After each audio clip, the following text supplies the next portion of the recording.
theyeshiva.net. We're holding Rosh Hashanah, Vav Amud Aleph, 1, 2, 3, 4, 5. 5 lines from the bottom. Amar Rava.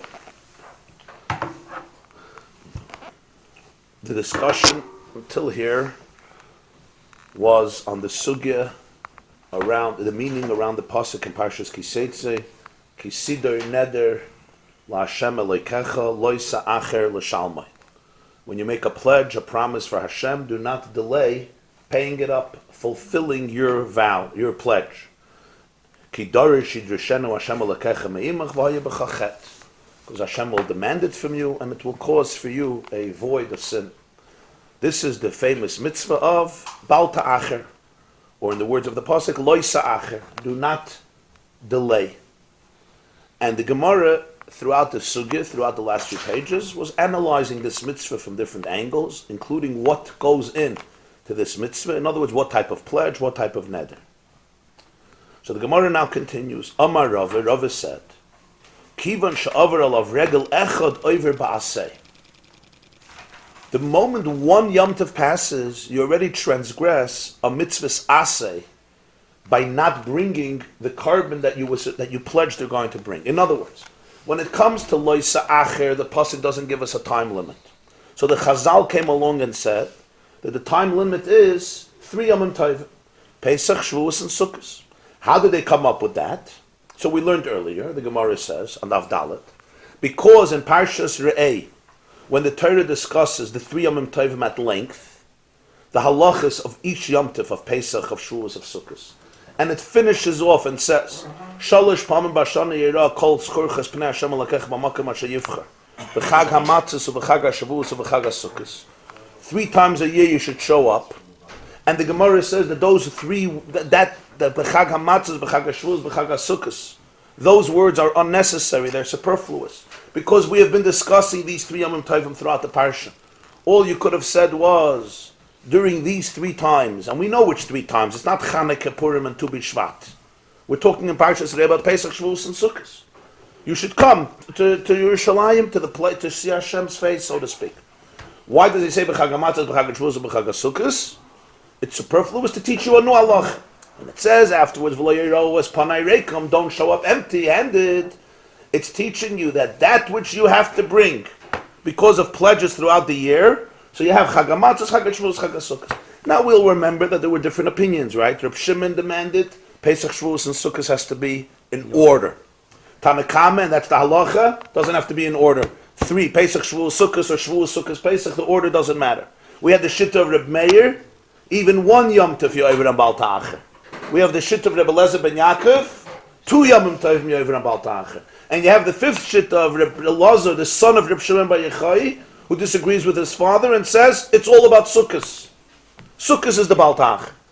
But the conventional shit of Tanakama, which is the halacha l'maisa, the way the Rambam paskins it, I mean it's halacha l'maisa, of course, in the laws of Bal Ta'acher, is that it's Pesach, Shavuos, Sukkos in terms of 3, not necessarily the order. Comes the Rava and says, you're right. The loy says of Bal Ta'acher, the negative mitzvah, don't delay, that you will only transgress if 3 holidays pass, Pesach, Shavuos, and Sukkot. But there's another halacha, and the halacha is, if 1 Yom Tov passes, for example, I pledge to bring a carbon shlomim on Purim, on the day of Purim. Bal Ta'acher, I'll only be over when?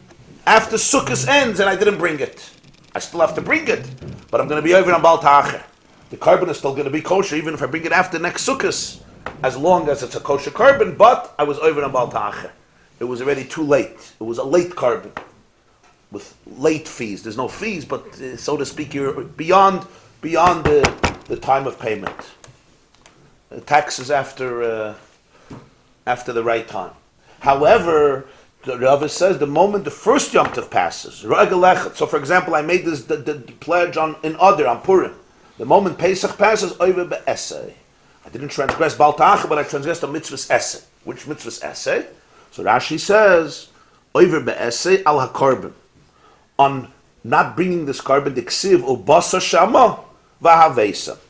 We're using here the pasuk that actually Reb Meir used for Bal Ta'acher. What's this pasuk of ubasa shama v'havesa?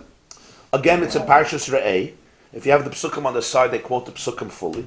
The pasuk says as follows: you can't bring your karbanos wherever you want. Kiyam ala mokem asher yivchar Hashem alekeichem mikol shiftechem lasum es shmoi sham l'shichnoi sidrishu uvasa shama. To the place where Hashem chose us to place His name there, that's the place you should go to, the place of His dwelling. L'shichnoi sidrishu. You should seek out the place of His shechina. Uvasa shama. That's where you should go. That's where you should come. The next pasuk, v'haveisim shama.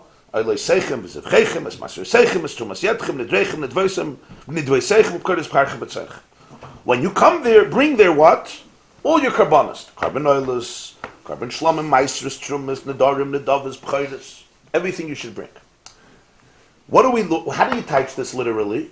Literally you teach it, okay, you should come there, because that's the place, and when you come there, you bring your karbanos. Which karbanos? Whichever karbanos you want to bring, whichever karbanos you have to bring, but you have to do it there. Chazal, however, taught uvasa shama v'haveisim shama, not uvasa when you come. Uvasa shama, because those words are superfluous. Obviously, when you bring something, you have to come there. I can't bring something somewhere if I don't come there. Could have said that's the place. V'haveisim shama. Uvasa shama, they learned that the chiyuv v'haveisim is when there's an obligation to come. Uvasa, when you're going to come there anyway. Why are you going to come there? Because you have a chiyuv aliyah l'regel, Pesach, Shavuos, Sukkos. V'haveisim, then you have to bring everything you were obligated to bring in. In other words, there's a separate mitzvah that when there's a chiyuv to come, you have to bring everything that's been waiting in your house to be brought. It's a special chiyuv. Uvasa shama. When you're obligated to come, which is not 3 yomim, you don't have to wait for 3 to be obligated to come, right? You're obligated to come every Yom Tov. Whenever you're obligated to come, you have to come with a package. Which package? Everything that's waiting in your house to be brought. In other words, all the pledges that you have promised and you didn't bring. Uvasa shama v'aveisim shama. Now Reb Meir learned from this, Bal Ta'achir is 1 Yom Tov. The Chachamim said, no way. Bal Ta'achir is Bal Ta'achir, that's 3 Yomim Tovim. But this is a mitzvah's essay. So that's what Rav is saying. You're oived on an essay because you did not bring it. This you don't have to wait for 3 Yomim Tovim. Now, even though the Gemarah said this earlier, in explaining how the Rabbanan dealt with Reb Meir, because Reb Meir learned from her Bal Ta'achir, so the Chacham say, no, the Rabbanan don't hold Bal Ta'achir, but they hold it's an essay. So what's Rav is suddenly being Mechadish? Yeah. So the Ritva says it was after Rav said it that the Gemarah can explain that that's the shit of the Rabbanan versus Reb Meir. It was Rav who explained it. The Sfas Emes, however, Kedarka has a little kvetcher, and he says that when we said earlier that you're oived in an essay, it could be if somebody was oiled regel to Yerushalayim, then he went back home, say after Pesach, and he didn't bring it, so then he was oived on the essay. But let's say he was oiled to Yerushalayim, and he stays a few days after Pesach. He wants to visit his cousins. So he stays a few days after Pesach, and he's still there. You would think, even Yom Tov, though Yom Tov passed, maybe he wasn't over. Maybe he wasn't over because he's still in Yerushalayim. So Rav is saying, no. The moment Yom Tov passes, you're over even if you stay in Yerushalayim. But I'll call upon him, this is what Rav tells us. Don't confuse Bal Ta'acher with a license just to wait a whole year. Don't wait. Because the moment after Yom Tov passes, you were over, not on a license, but on an essay. The Torah says you should bring it Yom Tov, and you didn't. Frag the Gemarah Meisma. What's interesting, Rashi writes, over be'essay al hakorban. The ksiva basa shama v'havesa. The question is, if Rashi actually means here to say that the essay, you would be over only on karbonis, not on other pledges. On other pledges, you wouldn't be over. In other words, and that would be negei lamaisa, the Sefer HaChinuch says that this essay is noyeg only bizman shebeis hamikdash kayim, when people could bring karbonis. Today we can't bring karbonis, so there's no essay. Although the pasuk says v'haveisim shama olei seichem v'zivcheichem ma'isroi seichem trumas yadchem, not only karbonis, right? Also things like trumas and ma'isros, which are not only bizman habayis. So that's a very interesting thing. That Rashi is medayik over be'esei ala carbon. The ksiva basa shama. Now it's obviously the pasuk is primarily speaking about karbonis. That's clear. The whole theme there in Parshas today is that you don't bring karbonis wherever you want. You have to bring it in Yerushalayim. But Rashi's medayik over ala carbon. So that's interesting. But Pashtus, the pasuk is speaking about at least primarily about karbonis. Matzos. Trumat and Matzah, you don't have to be a Dafka in Yerushalayim to bring. Right. Trumas and Maasros is not Yerushalayim. Besides Maaser Sheni. So that could be. That's why Rashi is Medayik and Karbonis. It's interesting that the Rambam argues with Rashi. The Rambam in Hilchas Maasar Karbonis says that you're over in an essay on everything that you're mechuyev. Nidorim, Nidovis, Karbonis, Maasros, and Matnas Aniyim. Matnas Aniyim also. The Rambam paskins you're over on the essay. They're not negate to the Beis HaMikdash. You're over on the essay once Yom Tov passes. And this would mean l'chayil even after the Beis HaMikdash. So the Gemarah Meisva, the Bnei HaYeshiva asked a question. What's the very interesting question of a story that happens? Story needs a little background. There's a Mishnah Masechta Tmura. Let's say I vow to bring a carbon shlamim, and I separate it. I say here, this mother sheep, this female sheep is a carbon shlamim. It happens to be that she becomes pregnant. Or I segregated her. I was makdash her when she was pregnant. I sanctified her when she was pregnant, or she becomes pregnant afterwards. I delay the time till I offer it. Now, before I bring it to the Mizbeach, she has a baby, b'shal toivel mitzlachas. What's the status of this baby? The baby was born from a carbon shlamim already, right? Because it was after the hektish. Not the baby was born before. The baby was born before, it's no issue. Baby was born.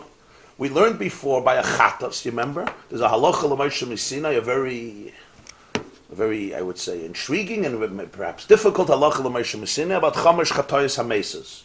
The 5 karbonos chatos, that there's nothing to do with it, you have to let it die. We spoke about. One of them was, the Rosh Hashanah is v'simna, vav sav mem nunai. One of them was vlad chatos.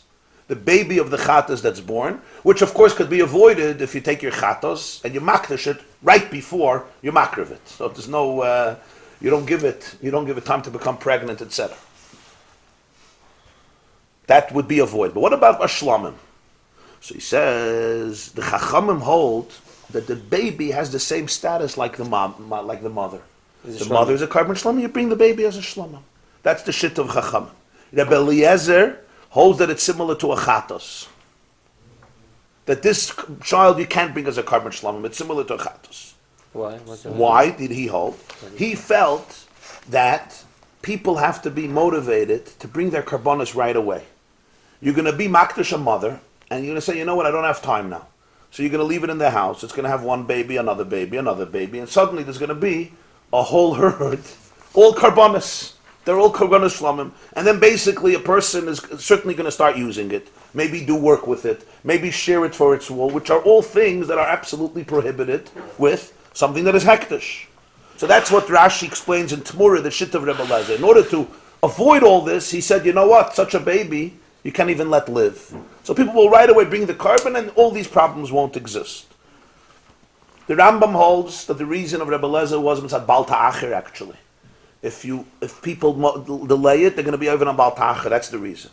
Al kol panim, the Chachamim weren't afraid of this, and they said, you have a baby, it's a carbon shlom. Now comes the story.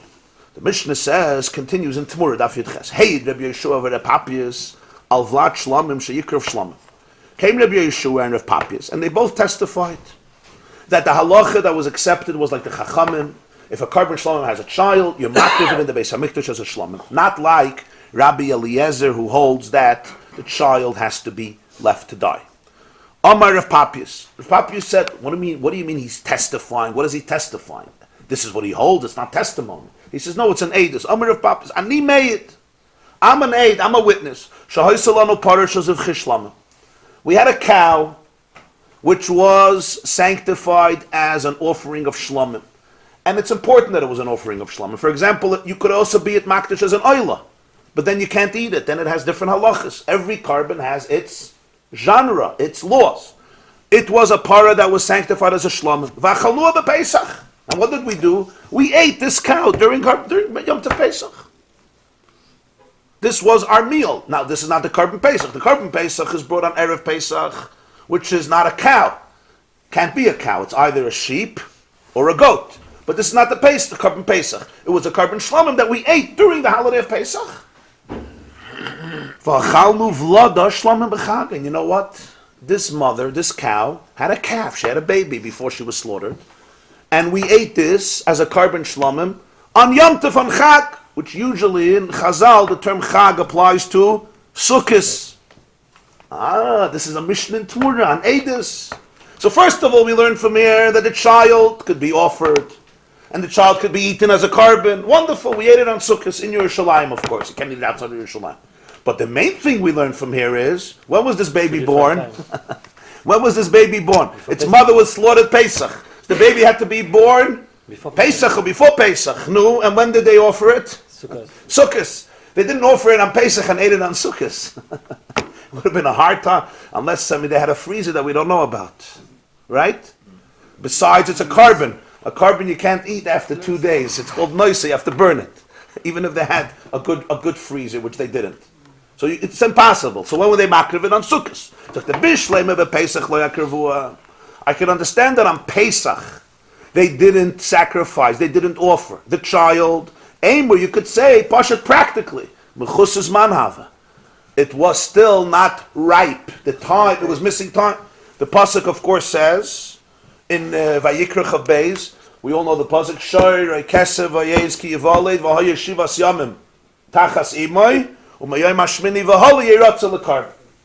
Any a calf, a baby sheep, a baby goat that is born, you have to wait 7 days. 7 days it's with his mother. On the 8th day and up, it could become a carbon. No, if this baby was born the 2nd day of Pesach, no. So there's nothing to do. Even the 1st day of Pesach.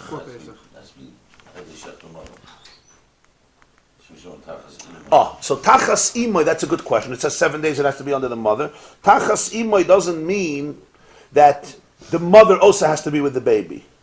The mother you could shecht right away. You mean without nursing?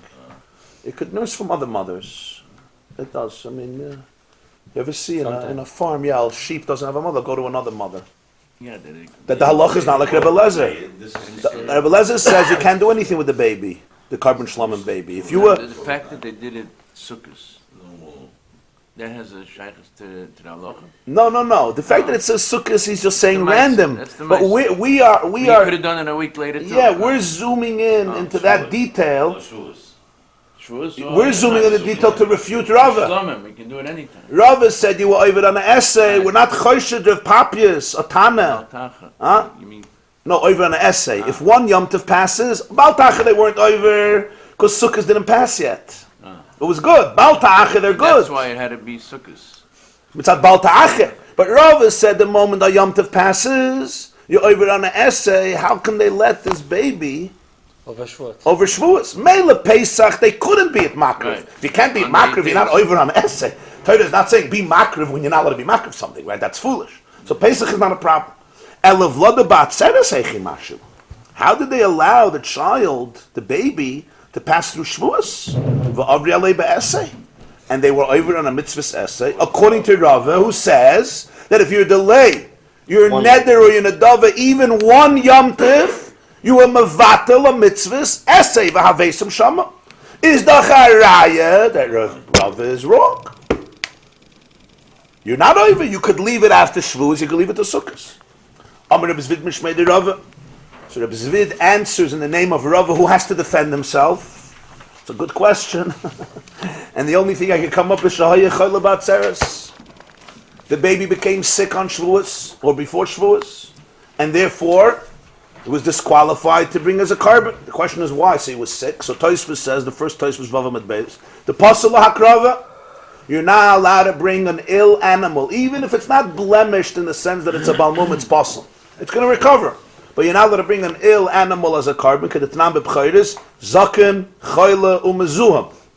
If it's too old, if it's sick, if it's mezuham, if it's dirty. But pei kol asurim darshinali midiksiv min hatzoin, min hakvasim, min ha'izim.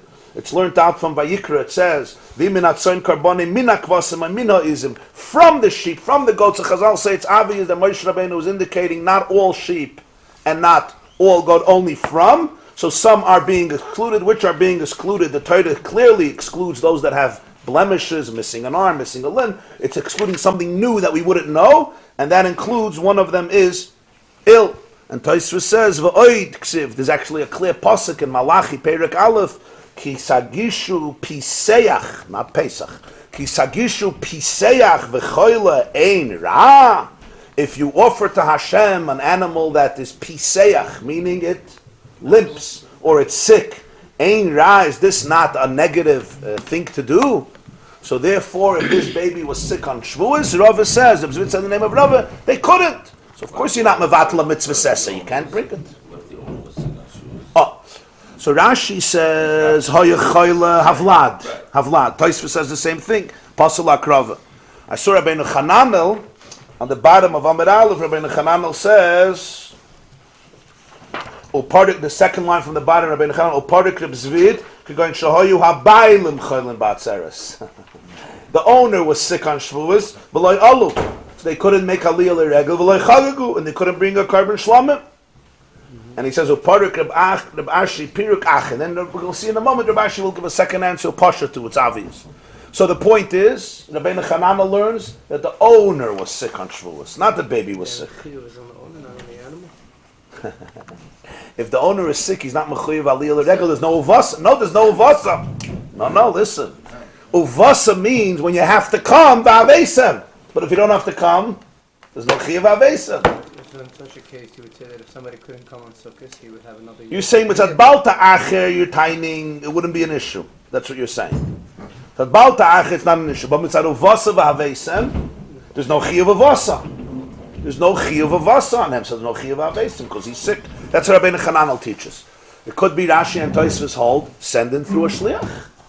Okay, you can't come. Send the animal through a shliach because it's a chiyuv that already applies to the animal. Right. Could be that's the argument. Rabbeinu Chananel holds it's not negated to the animal. It's, as we love saying today, sinish tadin in the cheftza, sadin in the gavra, right? And Tosfos and Rashi would hold no. That's where Rashi is medayik dafka the vlad. What's negated to Rashi this way or that way? Perhaps if the person is sick, he could send the animal through a shliach. But if the animal is sick, it won't help you having a shliach. You're not allowed to bring the animal. You're not allowed to bring the animal. What's going to help you? You're not allowed to be makriv. So how can you be mevatel a mitzvah's essay by not doing what the Torah says you shouldn't do? You're not being mevatel a mitzvah's essay. You're not allowed to bring such an animal. You have to wait for sukkahs. So Rava's view has been saved. Rabbi Ashi says there's no need for this whole ma'isa. We ate the baby on Chag. It doesn't mean Sukkos. It means Shavuos. In other words, they shechted it and they ate it on the first Yom Tov. So they weren't even on the mitzvah essay. Again, Rava's position was maintained. Frag the Gemarah v'idach. No, Rava himself couldn't give this answer that Chag means Shavuos, not Sukkos. Why did Reb Zvid have to come up with this heichitimtza that you have to say that the baby was sick? And for the Gemarah, call heiche the Tani Pesach, Tani Atzeres. Because there's a klal. When you read Mishnayos, you see that wherever the Tana says Pesach, and afterwards he wants to speak about Shavuos, he usually changes the name to Atzeres. When he's just speaking about Shavuos on its own, so it could be called a Chag. When it's a contrast to Pesach, it's usually Pesach and Atzeres. Since it says here Pesach and Chag, it would seem like that's the name for Sukkot. That's why Rabbi Zvid was uncomfortable saying it was Shavuos, so he came up with his own idea. That what? That the animal was sick. According to the Ashi, would have to say that here it's so clear that it means Shavuos, because if not, you have to say they were even unasked that the Tana wasn't makbid to say Chag, even though he means Shavuos, not Sukkot. That's what they did for, right? The Ashi would argue on that, obviously. Zog the Gemarah weiter. Amar Rava says, Kiven Shavru Olav Shloisher Regalim B'chol Yom V'Yom Over B'Bal Tacher. Another detail. Once 3 Yomim Tovim pass and you didn't bring your carbon, now every day you're over on Bal Tacher. It's not a one time Pesach Shavuos Sukkos passed, you're over on Bal Tacher. Every day that you don't bring the carbon, you're over again on Bal Tacher. Every morning, you get up in the morning. Every morning, it's a loisas of Bal Tacher. The moment You have to bring your coat. and the day you bring a carbon, it's over. No more Bal Tacher anymore. It's not Pshat, Pesach Shavuos Sukkos ended, you're over on Bal Tacher, and now bring it 6 months later. It's a shnish negeya. Every day, you're over on Bal Tacher. In a time when you can't bring it, you're not over. For example, Shabbos, I can't bring my carbon on Shabbos. I can't bring a carbon yachin on Shabbos, it's Chilul Shabbos. L'cha'ira, you're not over. And if you got sick in the middle, so those days you're... L'cha'ira, when you can't bring it, l'cha'ira, you're not over. For example, at night, I'm not over on Bal Tacher. It's b'chol yom. At night, you're not allowed to bring a carbon. B'yom tzavos, a carbon has to be brought by day. I'm saying this because the Meiri asks an interesting question. Rabbeinu Menachem Meiri says that there's a Gemarah in Baba Metzia. We know that there's a din of kover schar sacher. You're not allowed to hold back the wage of an employee to the point that it says like salin pu'ula sacher itcha ad biker. Right? If he worked for the day by you for the day, he was a day employee. So you have a whole night to collect the money, and by morning you have to pay him like salin. Pu'ula sacher itcha ad biker. Pasuk in Parshas Kedoshim till the morning. So the Gemarah says in Baba Metzia that you're not mechuyev in this lav achi agia haboiker till the morning comes. But the Gemarah says the chiyuv is only the first morning. The first morning you didn't pay him, that's the loisus. Afterwards, it's not a chiyuv every single morning. So the Meiri says, why here does Rava say it's a difference? So he says you can't compare. Because when you're holding back the wage of an employee, even though you're mechuyev the first morning, once that chiyuv is there, it continues day and night. It doesn't stop. But by a carbon, you're not allowed to bring a carbon by night. Since you're not allowed to bring a carbon by night, so therefore when the night comes, you can't say, Bal ta'acher, you're delaying the carbon. It's the middle of the night. So tomorrow morning, there's going to be a new chiyuv to be at Makriv. So therefore it's going to be also a Bal ta'acher in a new way, because I'm delaying it post the time. L'may nafkamina, according to this, it would be a nafkamina that by tzedakah, where you can give, where you can distribute it at night, it would be the same gather, like kover schar sacher, because it's never interrupted. That's how the Meiri is mechalik, that it's dafke b'yoyim and not b'layla. So every day becomes a new inyan of Bal ta'acher. It does say, I think in Kisvei Harizal that you don't give gabbai tzedakah at night. Pushka you don't give at night, right? You give during the day. But I don't think it's negated to this thing. I once heard from the Lubavitcher Rabbi, he said that he was in Paris, and it was at night, and he was in shul, and he put in tzedakah to Pushka. So he came over to him and said, "Be pastasach. You don't know what it says in Kisvei Arizal that you don't give tzedakah at night." So he felt guilty. So he said he told his shver, the Rabbi Rayatz, he told him the mice. And he asked, so he said, "Yene git by tag euch. Did by badet du givst by nacht." He doesn't give by day, so he's perturbed that you give at night. Sag the Gemarah weiter. But a carbon you can't bring at night. Das ist in other words, sometimes people make machas, verstehst? It's nicht so poshut. If I never give stock, I hate that other people give stock, so you're not allowed to give at night. No, even when it says in Kisvei, it doesn't mean if there's a poor man, there's a chiyuv, pasayach tiftach, esyatcha, somebody, he needs to put it away like a pushka.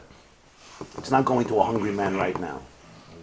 They ring my doorbell at 10, 11 o'clock at night. They don't do a pushka because they can't count it. They 20 bucks standing there, right? No, Sag the Gemarah weiter. No, every Sunday night. Huh? Every Sunday night. Matanas, yeah. The mitzvahs have put him up by day, besides Megillah. Yes. Yeah, the Suda, Shloich Manas, it's by day. You may mish to the Simcha.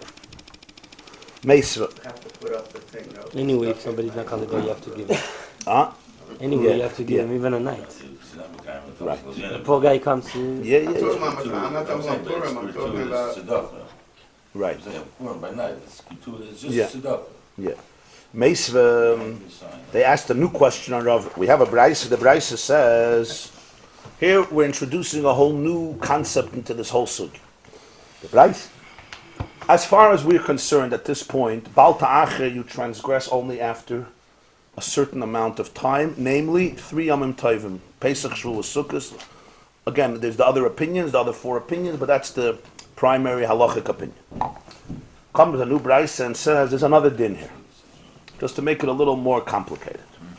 Echad B'chor, whether you have a B'chor, and a B'chor, let's remember, is what? The male firstborn of your mammals, your cattle, and your sheep. And when it has a B'chor, the din is that the firstborn doesn't belong to you, it belongs to the Kohen. And you have to give it to a Kohen, and the Kohen is obligated to offer it in the Beis HaMikdash, and then it's his, he can eat it and enjoy it. We speak about it every morning, HaB'chor, HaMaiser, HaPesach, Kachim Kalim, Shchitasim B'chal Makim Ba'azara, right? HaB'chor Einei Nechel Ela, L'Kohanim, that's the Karban B'chor. And all other Karbanas, Kivon Shavru Aleim Shana, the moment a full year passes, B'loi Regalim, without Yamim Tovim. Now I know that this is a very strange comment. A year passes without Yamim Tovim. Like, really? How do we get a year without Pesach, Shavuos, Sukkot? That would be interesting. But that's what the Braisa says. a year passes without Yamim Tovim, or Regalim Below Shana, or 3 Yamim Tovim pass without a year, which we can understand. Oiver Bebal Ta'acher. Shana below 3 regalim. Right. A year passes without all 3 regalim, or the 3 regalim pass without a year. Oiver Bebal Ta'acher. In both of these situations, you're Oiver Bebal Ta'acher. So we just learned a new word. Even if theoretically you didn't get through a Pesach, Shavuos, Sukkot, but you got through a year, you're still Oiver Bebal Ta'acher.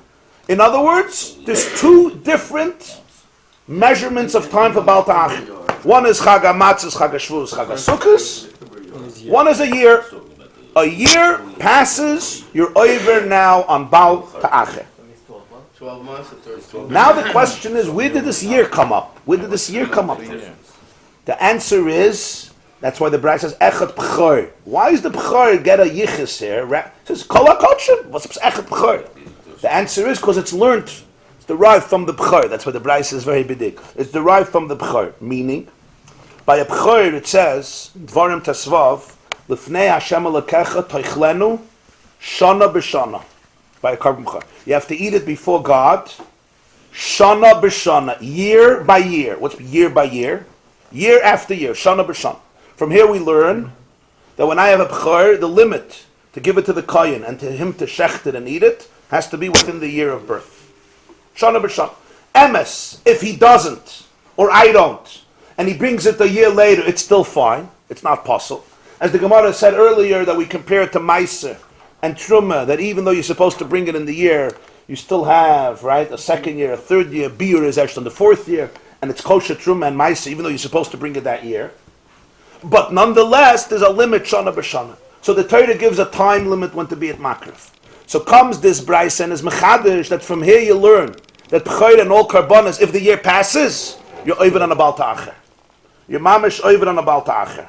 That's a gewaltige Chiddush. They learn this for all the Kabbalah, only for All the Karbonas from B'chor, because it says, Kol HaB'chor. Kol HaB'chor. That's what Tosfos says here. Echad B'chor v'echad Kol HaKodshim. Lahachi nakat B'chor. Why does the Bryce single out B'chor? The Ikir Shana B'chor Ksiv. Because the word year, it says by B'chor. Midiksiv. Since it says Kol HaB'chor Asher Yivolet, Melamed Shab'chor Nechel Kol Shnasoi, Kalayma Diksiv Beitechlenu Shana B'Shana, Ushar HaKodshim Darish Hasim Diksiv B'chor. And you learn out other Karbonas from B'chor because it says the word Kol HaB'chor. Kol HaB'chor Asher Yivolet, and then it says L'fnei Hashem Elokecha Teichlenu Shana B'Shana. Clear. What is an interesting, there's a little, there's something very difficult here. Uvasa Shama v'havesim Shama, you said, you're over on a mitzvah's essay. For Bal Ta'acher, you have to wait Pesach, Shavuos, Sukkos. Reb Meir held you're over on Bal Ta'acher 1 Yom Tov, because it says V'vasa Shama v'havesim Shama. What did the rabbi say? That's a mitzvah's essay. Not a mitzvah's loisasa. Suddenly here, Teichlenu Shana B'Shana is also a mitzvah's essay. It doesn't say Bal Ta'acher after the year. It's a mitzvah's essay, but it becomes a mitzvah's loisasa. Over here becomes by Avasa Shama Vavesim Shama. We argued with Reb Meir. You understand the question? Reb Meir held it was a Bal Ta'acher 1 Yom Tov is Bal Ta'acher. Chazal say that's not true. It's a mitzvah's essay. Don't mix it up. Reb Meir says no. I'll give you a svara. We learned earlier. Reb Meir said Torah gives a time. Vasa Shama. The time passes automatically. There's late fees. This is the time. Chachamim say no. When do you pay your mortgage? You have to pay the first. But who pays on the first? You could win the lottery in the meantime, right? Guy will pay you back the loan. You'll be able to get into real estate. I mean, every Jew, you don't pay anything on the first. You wait. Then late fees. I don't know when the late fees start. After that, you don't have a mortgage yet. Okay. Anybody here pays a mortgage? No. When do late fees start? On the 16th. So what's the gather between 1 and 16? On time you didn't pay, but late you're not, right? Reb Meir says if it's not on time, it's late. Chachamim say no, it's not on time, but it's not late. There's a separate Bal Ta'acher. Here suddenly, it's not Shana, but Shana becomes late, Bal Ta'acher.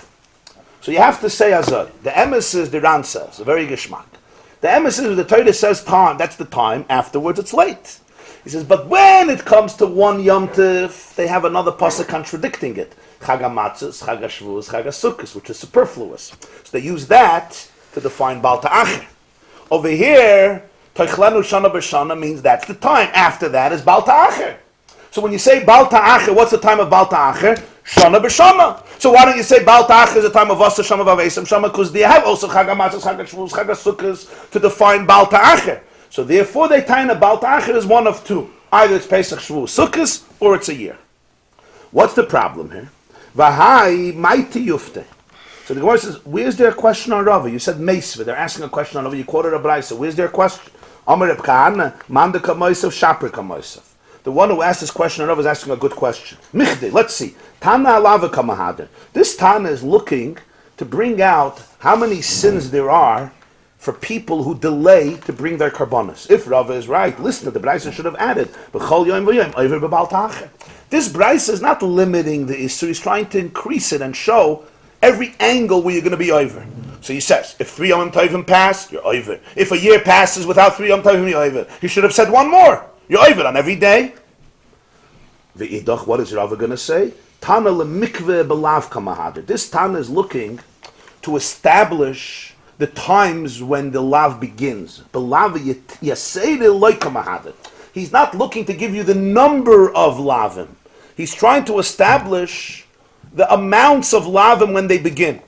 If it's b'chol yom v'yom or not b'chol yom v'yom, that's not the function of this brisa, so therefore it does not undermine Rava's position. Rashi says, "Lemikveh b'lav kamahader, lo hidiacha kol tzidei zman hascholas bal ta'acher shabai."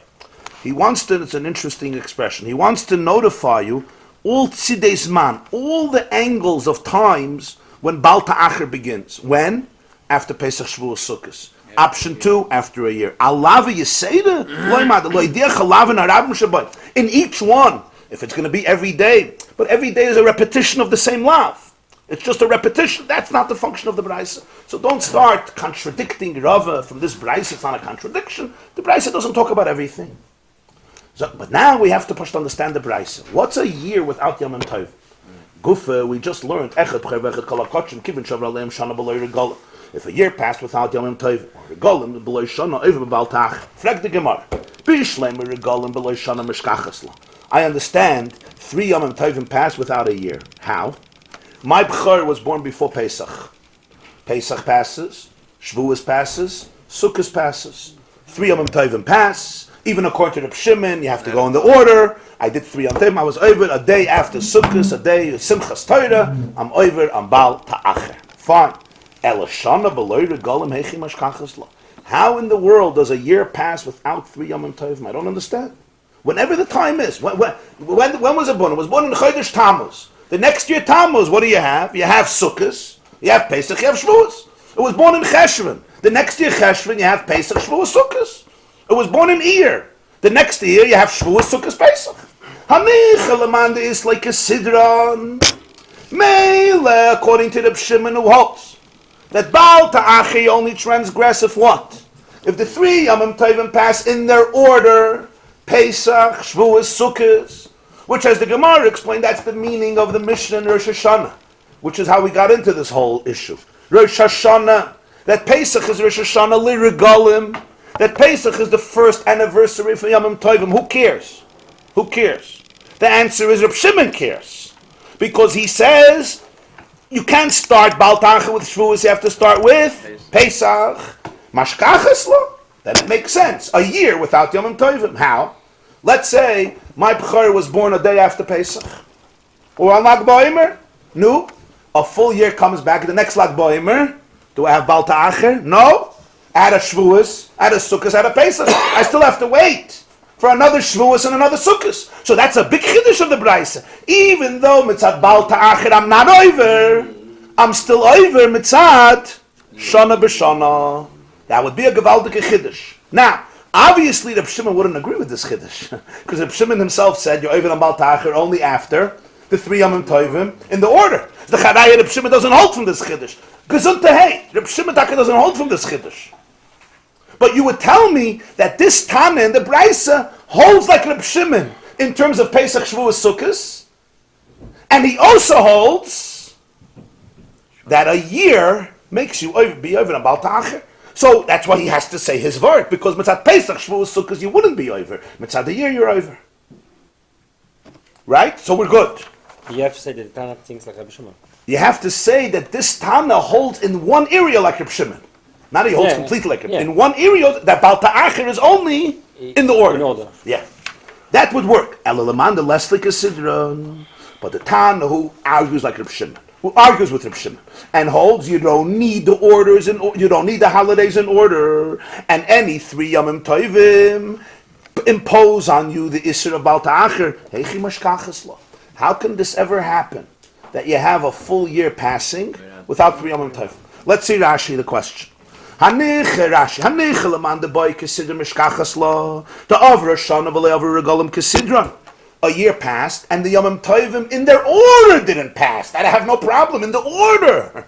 In the order. V'limdach the kivan the over Shana afal pishle over regalim considron chayev v'savar la kireb Shimon b'chada u'polagale b'chada. Very important Rashi here. He agrees with Reb Shimon in one aspect and disagrees with Reb Shimon in another aspect. In other words, he agrees with Reb Shimon that you're not over on Shloisha Regalim if you don't pass in the order. So therefore, if I made a neder before Sukkot, I'm not over after Shavuos, even though Sukkot, Pesach, Shavuos passed. But he argues with Reb Shimon that if a full year passes, even though Shloisha Regalim didn't pass, you're over on Baal to Acher. Why is this so important to Rashi to say? Because if this is the case, why didn't Reb Shimon say only over Baal Ta'achir if Pesach Shavuos Sukkot passes? If a year passes, you're over. Is the Charaya, Reb Shimon doesn't hold from this. So that's why Rashi has to say, I understand Reb Shimon doesn't agree with him. But Reb Shimon and him do agree about one issue, not about all issues. About one issue they can agree. Okay, that works, fine. Now we have the next problem, however. But Tana Kamu who holds that you don't have to wait Kisidron. Heichi mashkachas lo. How can you have a year without Shloisha Regalim? So the Gemarah is now going to try to answer. Bishleima Rebbe. Don't get confused there. Just stay tuned, you'll get it. Bishleima Rebbe. Mela, according to Rabbi Yehuda HaNasi, who holds about something else. That we don't count a leap year, the extra month in the year, as we'll see in a moment what that means. Mashkachas lo b'shana mu'beres. This can work a year without 3 Yomim Tovim in a leap year, a shana mu'beres. What's pshat? The Gemara starts explaining. The Tanya. We have a brayso. The brayso needs a little intro. There's a halacha in Parshas Bahar. Vayikra post Perek Chafei. If somebody in Eretz Yisrael sells a home to another Jew within a city that had a fortress, that had a wall from the days of Yehoshua ben Nun. This was a proper city with a wall, and I sell my house. And this is not stam a house. This is an ancestral house. Remember, the territories that the Jews had in Eretz Yisrael came from their families back all the way to when Eretz Yisrael was divided. So the Torah B'chalal was not very fond of people giving up properties, selling homes or even fields, etc. Even between themselves, Shvatim. Themselves. Okay. You mean in the families themselves? Yeah. But the Rechem is an individual thing. Yeah, but even that. In other words, your territory was your territory. But if you sold it, you sold it. So the halach, but now usually there was no sale more than Yovel. In other words, every sale was up to at most 50 years. Even if you sold it a year before Yovel, a year later it would go back. So everybody understood that sales were very, very limited in scope.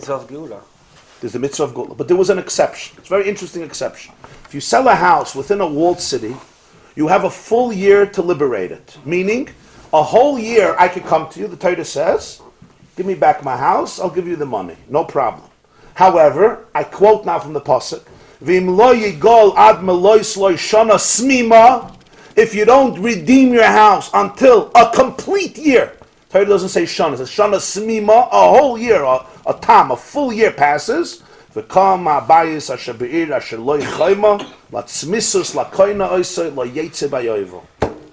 end of the pasuk.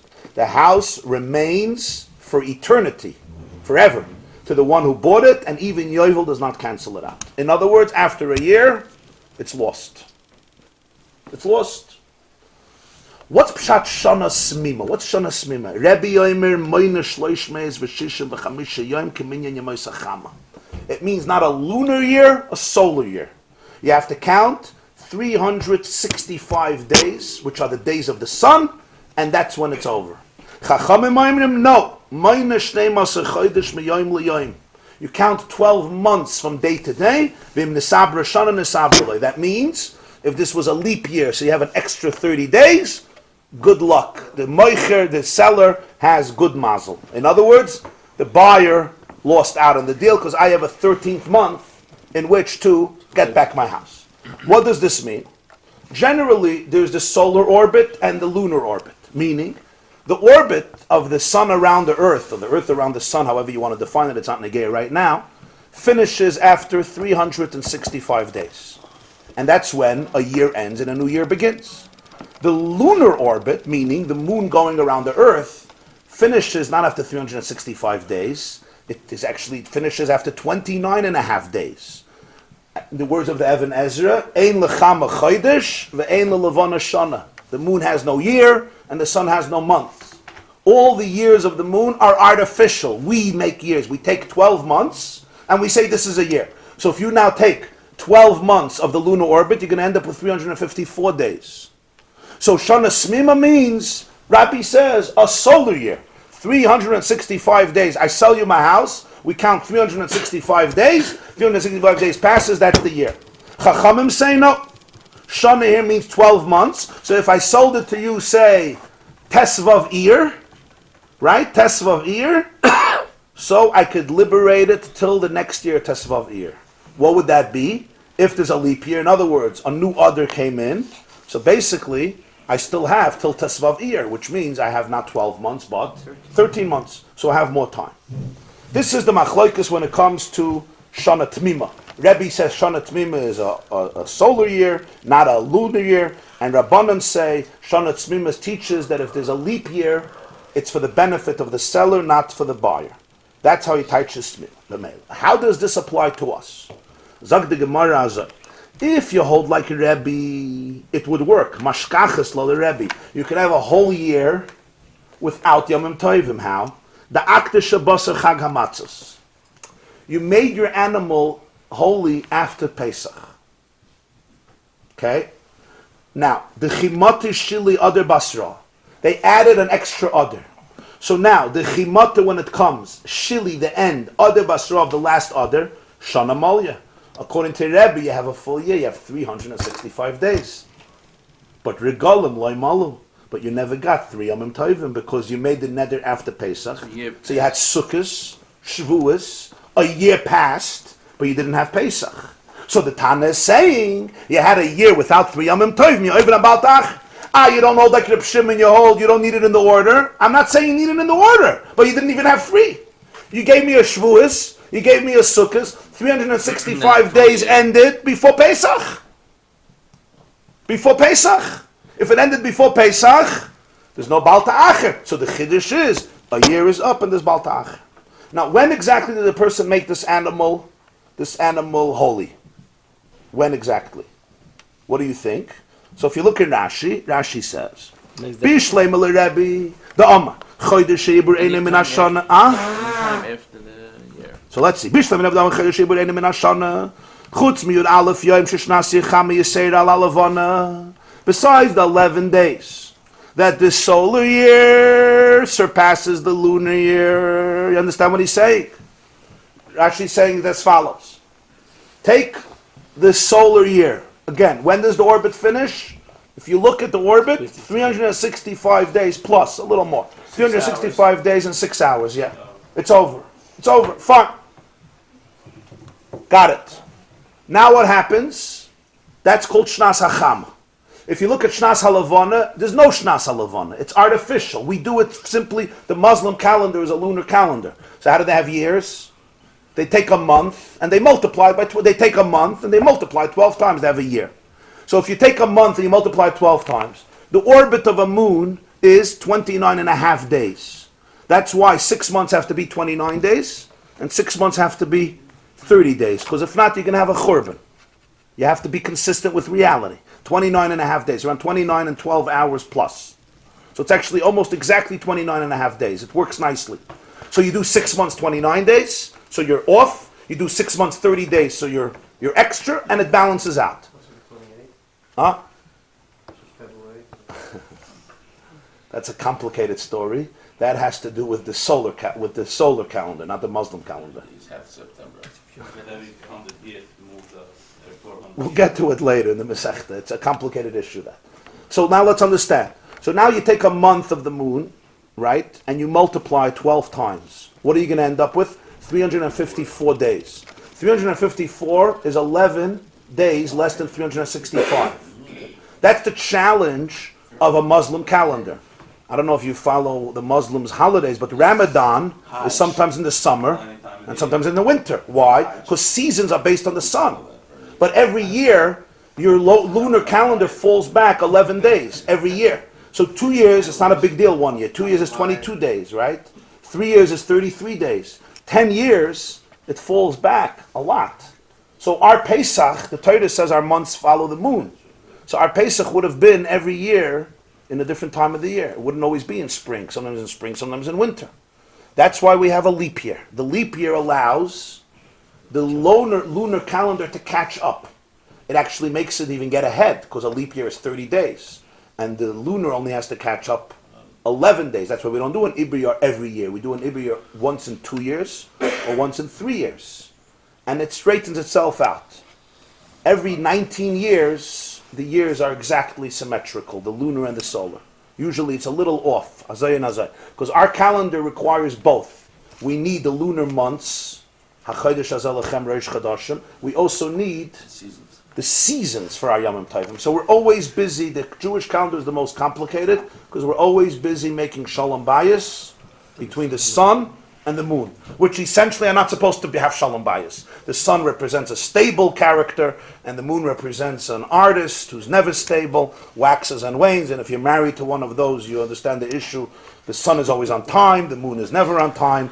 The moon is moody, the sun is not moody.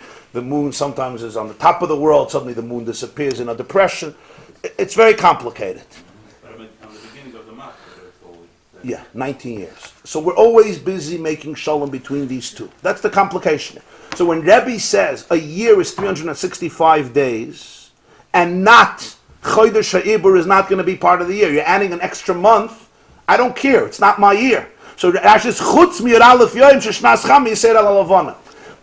of your leap month is going to be Rebbe's year, because he's giving you a Shnas HaChama. Right? So the 11 days that the Chama is Yisrael al-Lavana, that he's giving you from the other. It's not like the whole second other is deleted. Rebbe's full year needs 365 days, so you're going to go into the leap year. But you're just not going to go to the end of the leap year, because the leap year is giving you extra time. That Rebbe says that's not Shana. Shana is a solar year. Chachamim say Shana is a lunar year. But what does Shana mean here? Shana means adding the Shana Me'uberes, the full year of the Jewish calendar. So if this is the case of Rashi, Bishlem Rebbe, just finished. Bishlem Rebbe the Amar. Chodesh Eber Einim Min Hashana Chutz Mir Aleph Yom Shechnas Cham Yisrael Alavana Mashkachas Lo B'Shana Me'uberes. Why? Shana Tmima Hamura B'Batei Arechem Emayna Shasai Yamim V'Afilu B'Shana Pshuta V'Af B'Shana Me'uberes Kivin Shavru Gimel Meis V'Shisha V'Chamisha Yom Mishamachar Nechlat. Remember, Rebbe has an advantage over the Rabbanan. In a regular year, where there's no Ibr year, they're going to give you much less. Rebbe's going to give you 365 days. They're going to give you only, if you did it on Purim, the next year Purim. The next year Purim, it's over. According to Rebbe, you're going to get 365 days. But Hoshana Me'uberes, you're going to get more according to the Chachamim. Miyoim liyoim, etesvav b'nissen l'chamisha asa b'nissen, imachar b'tesvav b'nissen. Which is difficult to do. Right. He sells it on Pesach. It's interesting why Rashi would give that dugma that he sold it on Pesach. Maybe he knew what's happening in most shuls. Huh? Maybe Nishtum Yom Tov Geret, okay. Nis Abra Lo L'Moicher, Val Karcher Shalakeach Einei Nechot At Sheyagir Tesvav B'Nissen, because he has an extra year. So what happens? Basar Chag HaMatzos B'Toich Rebbe. Rashi says, if you sold in the middle of Yom Tov, if you made a pledge in the middle of Pesach, so when is it over now? According to Rebbe, 365 days, the year is over, right? So if you have a leap year, so what happens now? Let's think about it. You made it in the middle of Pesach. So let's say you made the pledge, let's say Tesvav Nissen, Zayin Nissen. Okay, so now you go. Iyar, Sivan, Tammuz, of El, Tishri, Cheshvan, Kislev, Tevet, Shvat, Adar. You have now another Adar. You're going to have 365 days. And it's still going to be before Pesach. Ve'izda Amri la'acher haregel. Some taich, the Gemarah, you did it after Yom Tov. Basar Chag HaMatzah doesn't mean after the first day, it means after the whole Yom Tov. Then, however, Rashi says, but it says after Yom Tov, you did it, let's say, Chav Gimel Nisan, you're not going to have 365 days by the end of Adar. So Veshili Adar Basar Lav Dafka Lo Achash Yatz Adar Kama. 365 days are going to be in Nisan. It's going to be in Nisan, right? So when it says Shili Adar Basar, it doesn't mean the end of the second Adar. It means after Adar is gone, then you're going to have your full year. But when you have your full year, it's still going to be before Pesach. So therefore, Mitzat Pesach, you're not over on Baal Ta'achir because you didn't have 3 Yomim Tovim. But Mitzat Shana B'Shana, you're over. So it would work. The problem is, according to the Rabbanan, we're still stuck. How the Brisa could conceive of a year without 3 Yomim Tovim, because they say that it's not Negeya, it's Yom L'Yom. So if I made the pledge, Chav Gimel Nisan, so the next Chav Gimel Nisan is Baal Ta'achir. So it wouldn't be Negeya 365. If you have the limud of Shana B'Shana, what do you need the Baal Ta'achir? The pasuk for Baal Ta'achir. Because Baal Ta'achir is much less. Usually Baal Ta'achir is much less. Pesach Shavuos Sukkot is a half a year. 6 months you're already over in Baal Ta'achir. 7 months. You understand? Usually Shal Shagolim was 1. So let's summarize the discussion. The Brisa said a new halacha. The halacha was that every single carbon that a person pledges, beginning with a carbon b'chayr, which actually you don't have to pledge because it's born holy, and you give it to the kayin. But the same is true with every single carbon. The moment a year passes, even, to quote the Brisa, strange words of the Brisa, even though 3 Yomim Tovim did not pass, a year passed without 3 Yomim Tovim, nonetheless, the person transgresses the mitzvahs loisasa of loy ta'achir l'shalmai. Don't delay your pledges. In other words, when it says don't delay, what is the time limit? What does a delay mean? It doesn't mean a week, it doesn't mean a month, it doesn't mean a half a year, it doesn't mean 11 months, it means a year. We learn it from B'chayr, where it says, Lefnei Hashem teichlenu, Shana b'Shana. You have to give it within the year. That is the time frame. You have a year since it's born. By B'chayr, it's a year since it's born, because that's when it becomes B'chayiv in a carbon. By other carbonas, it's from when you pledged, or from whenever you become a Chayiv, whether it's a Chatas, or an Oila, or an Asham, whatever it is. 8 days, isn't there? Well, you metapel with it by yourself, but it's already holy from B'chayr is holy Mileda from It's birth. falling later, but it's this. Oh, it's the famous Rambam that he holds Sovik the rice. Right. Is really lakula. It's going to do the Rabbanon that it's l'chum. Midrabanan Sveika Deraisa Right, L'chumra. right. But it's over here. It's by B'chayr, isn't it? Yeah. Ches Yomim, the Balmum. Right. So that's what the Brisa said. On the other hand, the Brisa said, if 3 Yomim Tovim passed without the year, you're also over in Baal Ta'achir. In other words, Baal Ta'achir has 2 separate dates. One date is a year, and one date is Pesach, Shavuos, and Sukkot. That's another date. 2 dates of Baal Ta'achir. L'maynaf Kamina, why do you need 2 dates? Because sometimes this comes first, and sometimes this comes first. And you have different psukim to teach you both interpretations in Baal Ta'achir. That was the chiddush of the Brais. On this, the Gemarah tried to understand, Pashat, how do you have a Metzias of a year without 3 Yomim Tovim? We all understand 3 Yomim Tovim without a year. It happens constantly. Pesach, Shavuos, Sukkot, you're still not a year. You have 7 months, not a year. Even less than 7 months. But where do you have a year without 3 Yomim Tovim? It works if you would hold like Reb Shimon, who holds that Baal Ta'achir has to be in the order of the 3 Yomim Tovim, Pesach, Shavuos, Sukkot, then it would work. Then you have a year without Yomim Tovim. Why? Because if a person made a pledge after Pesach, they still have to wait for Shavuos, for Sukkot, for the next Pesach, for the next Shavuos, and for the next Sukkot. So it would be a Gewaldige Chiddush that you're over on Baal Ta'achir once the year is up, even though you didn't have a new Shavuos and a new Sukkot. It would be an important halacha. I was makdish a carbon on Lag BaOmer. Next year, Lag BaOmer, I'm over on Baal Ta'achir, even though there was no Chag HaMatzos, Chag HaShavuos, Chag HaSukkos, because I only had Shavuos, Sukkos, and Pesach, not Pesach, Shavuos, Sukkos. That would work. The question is, according to all the views, who hold that you don't need the order of Pesach, Shavuos, Sukkot. In other words, Tanakama who holds that any order of the 3 Yomim Tovim imposes the loises of Baal Ta'acher, where do you have a Metzias, Pashat, a reality of 3 a year without 3 Yomim Tovim. That was the question of the Gemarah. What does this Braisa mean according to that opinion? How can this Braisa be explained? What does it mean? If you say, so the Gemarah continues, if you hold like Rabbi, it would work. But if you hold like Rabbanan, it wouldn't work. What Rabbi are we talking about? That when the Pasuk says in Parshas Bahar, that when I sell in Eretz Yisrael a home in a walled city, Bayis Arei Choyma as it's called, I have rights to liberate it from the spire for a full year, Shana Smima, and it's a good thing to give him back his money and get back your house. But once a year passes and I did not redeem it, it becomes his litzmisus. It becomes his for good, and lo yetzi bayovel. It does not go back to me, the original owner, on yovel. That's the halach. What is the meaning of Shana Tmima? On this, we had a big machlokes and a brais. Rabbi says Shana Tmima means you count 365 days from the day of the sale. Once 365 days passed, a full year went by, meaning a solar year, a year based on the solar orbit, as we call it, the sun's orbit, you're done. You can't redeem it anymore. The Chachamim say, no, you count 12 months from day to day. So if I sold it on the 15th day of Nisan, as Rashi puts it, I can redeem it till the 15th day of Nisan. What happens if the year that I sold it, that year, the year afterwards, was a Shana Mu'beres, it was a leap year, so there's an extra 30 days, a whole extra month added to the year. Gewaldik.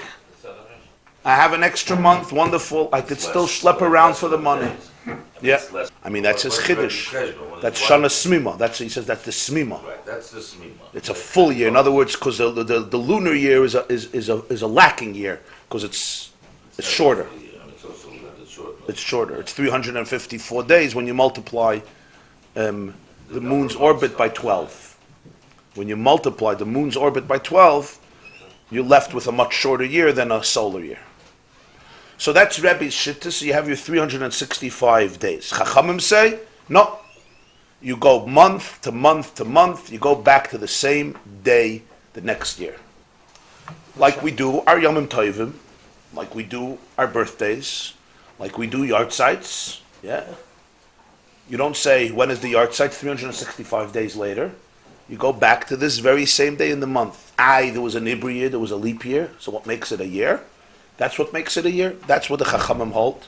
That's the Pshat, Shana Tmima. So I could redeem my house from Tesvav Nisan till Tesvav Nisan. Both are using the word Shana Tmima. According to Rabbi, Shana Tmima gives me 365 days, not lunar days, but solar days. According to Chachamim, Shana Tmima tells me you get a full year, meaning if there's an extra month, wonderful. Your benefit. You have an extra month to collect your money. Tmima means from the date of the day of the sale to the same date the next year. If this is the case, yeah. Shana Pshuta, Rabbi is giving you more days. On Shana Mu'beres is giving you less. Of course. In a Shana Pshuta, Rabbi gives you a tremendous advantage. Yeah. He gives you much more days. Right? Because he's not going according to the orbit of the moon, he's going according to the sun. But in a Shana Mu'beres, the Chachamim are giving you more days. Because the Levana year was increased. You gave it you gave your lunar year an extra 30 days. Right? So 11 days it wouldn't make a difference. Right, that's what Rashi's like. 11 days it wouldn't make a difference. But it's a 20-day difference, a 19-day difference. You get extra 19 days to get your loan from the bank to be able to refinance, to be able to get back your house, or however you're getting your money. So that's the machlokes. So the Gemarah comes and says, now let's apply it to this. If this is the case, so according to Rabbi, we would understand very nicely the Braisa that you can have a year without 3 Yomim Tovim. Why? If somebody was makdish his animal when? after the beginning of Pesach. In other words, he was makdish it after the beginning of Pesach, still in the middle of Pesach. Now, if you count 365 days, let's say you were makdish it Tez Zayin Nisan, after Pesach started, right? So you start Tez Zayin Nisan. Now here's an important klal. Changing for Rashi. No, I'm giving, Rashi gives two pirushim. Understand. So I'm saying the first, then I'm saying the second. The first interpretation in Rashi is, you were makdish it in the middle of Pesach, after the the, first day Pesach. whatever, the point is, okay. I'm saying after Pesach started, Rashi says b'toich haregel. In other words, basar chag hamat. The Gemarah says basar chag hamatzos. So Rashi says it means after it began. It can be right after Pesach too. Yes. It can be mamash the second. Yes. He says both. Yeah. So I'm saying if you did it, if you were makdish the behem in the middle of Pesach, right? Now you're going to count 365 days. What are you going to hit? You're going to hit if there's an ibriyar. If there's no ibriyar, it won't work. But if it's an ibriyar, if it's a leap year, you're going to come to the end of Adar Sheni. So what did you have? You had Shavuos and you had Sukkos, and you didn't have Pesach. You were makdish the behema on Pesach, but that's not going to count because Balta Acher you have to have the whole Yom Tov. The middle of a Yom Tov doesn't work. That's what Tosfos Bavarins. Tosfos says. And even if he's not Shalom Oberet, What do you say? even if he's not Shalom Oberet, You look at the Tosfos Basar Chagamatzes Lav Dafke the Huadin B'Toich Chagamatzes Kedemuchechlel the Kuli Regel Boy. For Balta Acher you need a full Yom Tov. So B'Meila you only had the full Shavuos, you only had the full Sukkos, you never got your Pesach. Yeah.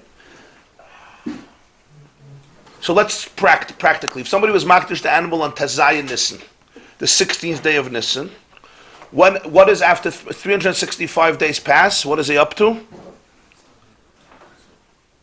Chav Zayin Adar Sheni. It's going to be Chav Zayin Adar Sheni of the next year. No, there's no 3 Yomim Tovim. So therefore, Mitzad Yomim Tovim, he's not even a Balta Acher. He had a Shavuos, he had a Sukkos.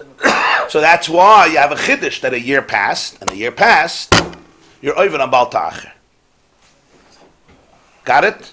Rashi then gives a second pshat that you were makdish the animal after Pesach finished, and then the year is not up at the end of Adar, the year is up after Adar, meaning when Nisan came in. When Nisan came in, if I makdish my animal after Pesach, so by the end of Adar it's still not a year, there's no 365 days, but by the beginning of Nisan, before Pesach, I have already 365 days, and I'm over on Balta Acher, even though I didn't get a Shavuos, a Sukkos, and a Pesach, but I got a full year. Yes, the Gemarah says, the Lashon, you were makdish it after Chag HaMatzos, so by the end of the second Adar, you have a year. Now, you have a problem in the Gemarah, because if it was after Pesach, the year is not at the end of the second Adar, the year is the beginning of Nisan. If it's the middle of Pesach, it's at the end of Adar, but it's not after Pesach. So you have a problem in the term of the Gemarah. That's why Rashi mutchetzich. So you could learn two ways the Gemarah. Either you change Basar Chag HaMatzos, or you change Shili Adar Basra. One of the two you got to play with. If you say Basar Chag HaMatzos means after Pesach comes in, then you're good. You did it, say, Tezayin Nisan. And then Chav Zayin Adar Sheni, you have your year. You did it Yud Zayin Nisan, the third day of Pesach, Chav Ches Adar Sheni. Even Yud Ches Nisan, you're good with Chav Tes Adar Sheni. Or you say, no, Basar Chag HaMatzos means you did it after Pesach, and the end of the second Adar doesn't mean the end of the second Adar, it means after the second Adar ended. In other words, you're asking, according to this Braisa, why do we have all these machlokes with Balta Acher? Yeah, in the beginning, well, it doesn't matter. Anyway, you're going to be over after Shana. After a year. After a year, you're going to be over. No, because according to the Meir, you're over with one Yom Tov. According to the Belazar ben Yaakov, you're over with 2 Yom Tovim. Yeah, but for the rest of the day... According to the Shimon, Takarashi says that the Shimon wouldn't hold from this. Yeah, Takarashi says the Shimon wouldn't hold from this. Right? Polig Bechada. So what do you need the According to the Belazar ben Shimon, one Sukkos already does Balta Acher. So that's the question. Once you have those, what do you need to Shana? That's what the Gemarah is struggling. How do you have a year without Yom Tovim? How do you have a year without Yom Tovim? But according to the Rabbanon, this won't work. Why? According to the Rabbanon, what's a year? A year is from day to day according to the date.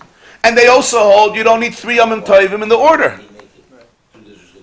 So you're never going to have a year without 3 regalim. What are you going to do? You will makdish your animal, let's say when?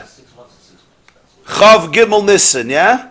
So you have Shavuos, you have Sukkos, and what's a year?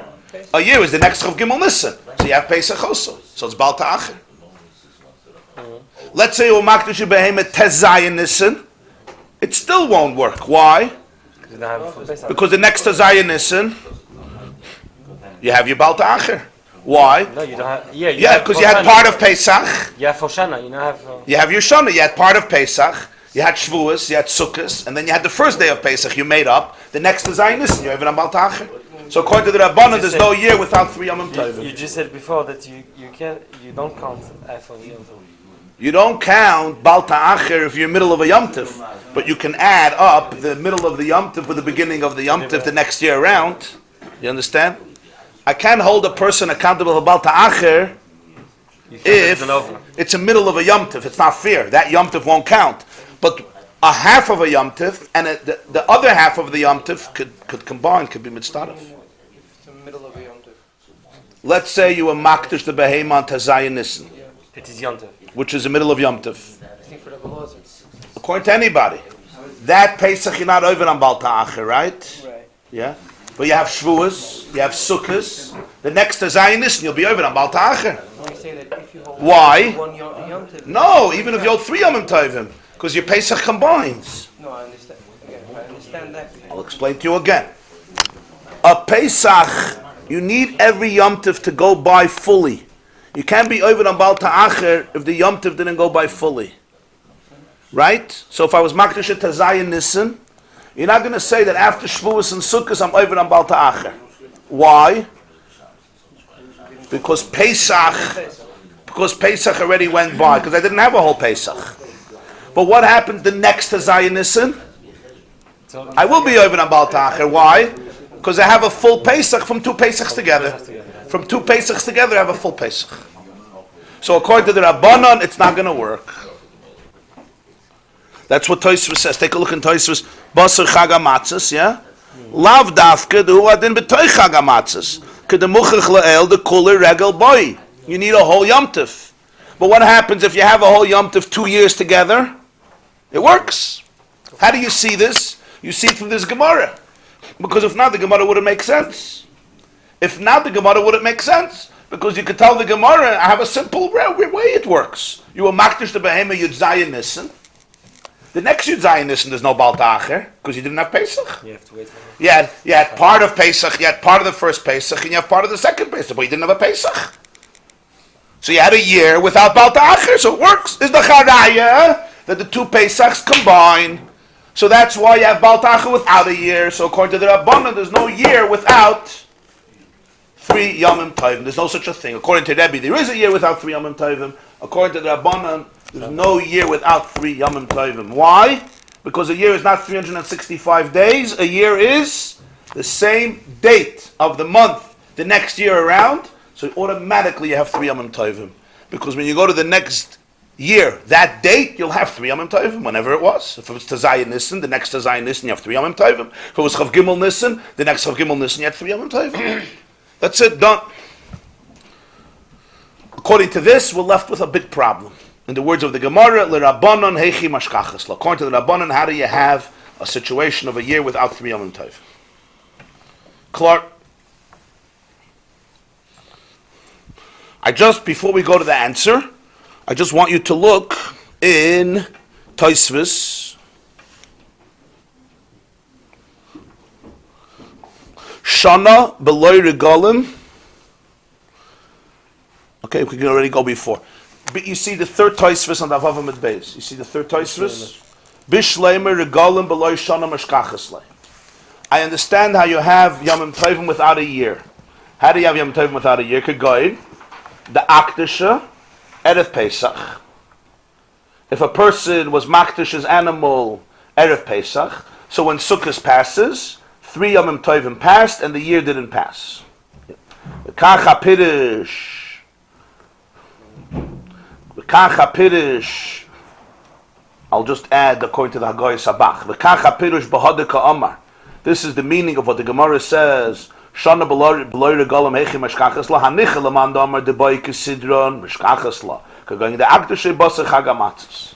According to the one who says you need gimel regalim kisidron, it's going to work if you did the hektish after Pesach. So in other words, you need Shavuos Sukkos, then another Pesach Shavuos and Sukkos. So everything works, but according to the other shittas, it doesn't work. Shana beloy regalim hechi mashkachas la. How do you have a year without 3 Yomim Tovim? L'chayda, you don't have it. So Tosfos says, the ibaktish b'teicha regel. If you're going to tell me, pashut. The guy was maktish his animal in the middle of Yom Tov. The chimat yeshata, when a year passed, akati leka shalosh regalim. He won't have 3 Yomim Tovim. The shleimim be'idan, to be over on Baal Ta'acher, you need 3 complete Yomim Tovim. And here he did it in the middle of Yom Tov. So therefore he has a year, but he still didn't have 3 Yomim Tovim. Tosfos says it's not going to work. You know why? Because hachanami ikir regalim shleimim. The soif regel rishon the ishtaked mitztaref im tchilas regel da hashata. The end of last year's Pesach combines with the beginning of this year's Pesach. Yes, you need a full Yom Tov, but I don't care if you get that full Yom Tov from 2 years. I don't care. It's fine. So therefore, you will still be over on Baal Ta'acher mitzat 3 Yomim Tovim. You don't have a year without 3 Yomim Tovim. Tosfos says, "Obe Yerushalmi mefarish." The Yerushalmi gives an interesting answer. Tipoter, this is the words of the Yerushalmi. Tipoter, which means from the word pisroin, is a way to reconcile this problem of a year without 3 Yomim Tovim. Going to akdashe kishahoya mechusar zman bePesach. You were makdish it when it was still mechusar zman on Pesach. In other words, it was not yet 8 days since its birth. You can only be makriv a carbon once 8 days pass. So therefore, you're not over on the fact that you weren't makriv it on Pesach. It's not considered that Pesach passed because you couldn't be makriv on Pesach. So when it comes to the year, the Yerushalmi says it's considered that a year passed, even though there was a Zman that wasn't Roy for it, but it's still considered a year because the Pasuk says Shana b'Shana. And that includes a full year. So that's how the Yerushalmi answers the problem. It's a very interesting answer. In other words, the B'chor was born. Also, Huh? before, you can make it a chayla too. Yeah, no, And you have the same that's chayla. true. Yeah, we'll see in a minute. The B'chor was born a few days before Pesach. So Pesach itself, you couldn't bring it because it was not yet 8 days from its birth. So it's pasal hakrava. So therefore, you can't count Pesach in the minyan haragolim. Why? Let's say it was born on Erev Pesach, so 7 days of Pesach, you couldn't be at Makriv, so therefore you can't count Pesach in the minyan haragolim. Now, when that Erev Pesach comes again next year, yeah, you didn't have Pesach Shavuos Sukkos, but you had a year. So mainly you have a year without Shalosh Regalim. That's how the Yerushalmi wants to answer the issue. You get it? Mm-hmm. You have a year, but you don't have Shalosh Regalim because you can't hold them accountable for Yom Tov. So Tosfos is not a good answer in our Gemarah. Why? Well, the common in our Gemarah ein mashma kein. Our Gemarah doesn't seem to agree with this. The Amrina, we say ein meinin shana lebchor ela mishah sheroy la'artzah. The year by the b'chor begins not when the day it's born. The day that it's royu to be makriv as a carbon. So therefore, just like you're not counting Pesach. Why? Because you couldn't be makriv. So you can't count the year because you couldn't be makriv. So when starts the year? When ends the year? It's going to be after Pesach. And then you'll already have a Baal Ta'acher mitzad Pesach. You don't need a year anymore. You understand? Whenever you'll have your year, you already have your Baal Ta'acher Pesach. So therefore, this answer, according to our Gemarah, that a b'chor you count Mishas Hartzah, will not work because you count the year only when it's Roy Lehakrav. Next Tosfos answers a very interesting answer. Bish leima Rabbi mashkachas lo b'shana mu'beres. Zok Tosfos. What about Reb Meir and Reb Eliezer ben Yaakov? Reb Meir said you're over Baal Ta'acher with 1 Yom Tov. Yeah. Reb Eliezer ben Yaakov said with 2 Yomim Tovim. How do you have a year without Yomim Tovim? According to the Meir, you only need 1 Yom Tov. Mainly, you tell me all these pshatim according to Rebbe, 365 days, so you can have a year without 3 Yomim Tovim. What about Reb Meir? How exactly are you going to have a year without Pesach, without a Shavuos, without a Sukkot? Not even one. You can have a year without even 1 Yom Tov. What are you going to say about that? The Gemarah ignores that. Meila Pesach, Shavuos, Sukkot, I have a Rebbe's answer. 365 days gives me a year without 3 Yomim Tovim. But what's going to give me a year without even 1 Yom Tov? That doesn't make sense. It's impossible. How are you going to get such a year? So Shavuos, a Pesach, a Sukkos, and even 2 Yom Tovim. So Tosfos says something very interesting. So Tosfos, L'Reb Meir, the Amal El Beregel Echad, U'Reb Eliezer ben Yaakov Damer Shnei Regalim, Loi Mashkachas Lo. This brisa won't work. Ella, one case. Choyle Beregalim. The animal was sick during 1 Yom Tov or 2 Yom Tovim. So therefore, I'm not chayev on Bal Ta'acher because I wasn't makriv it in Yom Tov because I couldn't. So what now happens if a year passes? So Pesach, I made a neder before Pesach. Pesach, my sheep got sick. Okay, Reb Meir says you're off the hook. No Bal Ta'acher. Shavuos, it got sick. Reb Meir says you're off the hook. No Bal Ta'acher. Yeah. Reb Eliezer ben Yaakov, you only need 1 Yom Tov to get sick. Why? Because he says you need 2 Yom Tovim. Okay. What about Sukkos? Sukkos, it got sick again. There's no Bal Ta'acher. Now a year passes. Comes the next year, Purim, right? Mitzat Bal Ta'acher, I wasn't over. Why? Because it was a chayla. But Mitzat Shana, I was over. So then it works. Then the brisa works. And you have to say this in Rabbi, in Reb Meir, in Reb Eliezer ben Yaakov, because you can't give me the pshat of 365 days. There's no 365 days to get 1 Yom Tov during the year. Why don't you use this answer for everything? And then what happened before? Zok Tosfos, v'hu adin dahava matzi l'shenoya hachil l'Rebbe or l'Rabbanan. You could have answered this according to Rabbi and according to the Rabbanan that you have a year without regalim, meaning not that there's no regalim, that it got sick in the regalim. It got sick in the regalim. Or the balabait also gets sick. Yeah. He's also the Why doesn't the Gemarah answer this? L'chayre b'pashtus. Perhaps. Or because the Lashon HaBraisa is, what's the Lashon HaBraisa? Lashon HaBraisa is, Kivun she'avru aleim Shana beloi regalim. A year passed without Yomim Tovim. So you could give a lumdus. Without Yomim Tovim means without the chiyuv. Without the chiyuv, that's chal. Without the chalois hachiyuv, mitzad Yomim Tovim, because it's sick. But of course, it's much more geschmack to give me a year without Yomim Tovim. According to Rabbi, I have a year without Yomim Tovim, right? I was makdish the behema after Pesach. A full year passed, 365 days, without 3 Yomim Tovim, without Pesach, without Shavuos, without Sukkos. According to the Meir Reb Eliezer ben Yaakov, I have no choice but to give this pshat. But according to Tanakama, why should I give such a pshat when I can give a much geschmack pshat that works very well with the language of the Brisa, and also works in a situation where the animal is healthy, right? Why should you say dafka in a situation where the animal is sick? It's always geschmacka to give a situation where the animal is healthy. What would you have thought otherwise without the price? What would you have thought otherwise? You didn't have a problem before to say it. You have a problem. It's called about Tzeres. Well, there were 2 shittas taka. Reb Ashi changed it. Reb Ashi didn't like the chayla batzares. Reb Ashi said Chagas Shavuos. You're right. That was taka doichik. The Gemarah taka had a problem with that. Reb Ashi gave a second shit. I don't know if that's a doichik. Make it doichik to say Chag. No, you see. Chag means Shavuos. No, you see, because the Gemarah says ve'idach. Why couldn't he just say like Reb Ashi? Why did he have to invent this idea that he's chayla batzares? So the Gemarah says because Chag means Sukkos. But you see, it's not the geschmack stoif. But I want to tell you another word from the Pnei Yeshua here. Alumdish word from the Pnei Yeshua. Pnei Yeshua says azay, that he says without Tosfos says you could have answered, but without Tosfos he says you could say azay, that it's a problem to say that sickness will help. Why? Sickness can help legabi the din of vasa vehevesa, not legabi the din of bal ta'acher. Why? Legabi the din of ubasa shama vehevesa. So that's a din chiyuvi. It's a positive din that on Yom Tov, when I come, I have to bring everything waiting in my house to come. I can't just come myself. I have to bring all the karbanas that are in the waiting list to be brought. That's the din. Between one Yom Tov and another Yom Tov, there's no mitzvah. It's a mitzvah when I come, uvasa vehevesa. So here you could say, if the animal got sick on Yom Tov or Erev Yom Tov, I was on Anus. I was coming and I couldn't bring it. I can't do anything with it. I can't be makriv. Since I'm on Anus, so I'm not mechuyev to bring it till the next Yom Tov.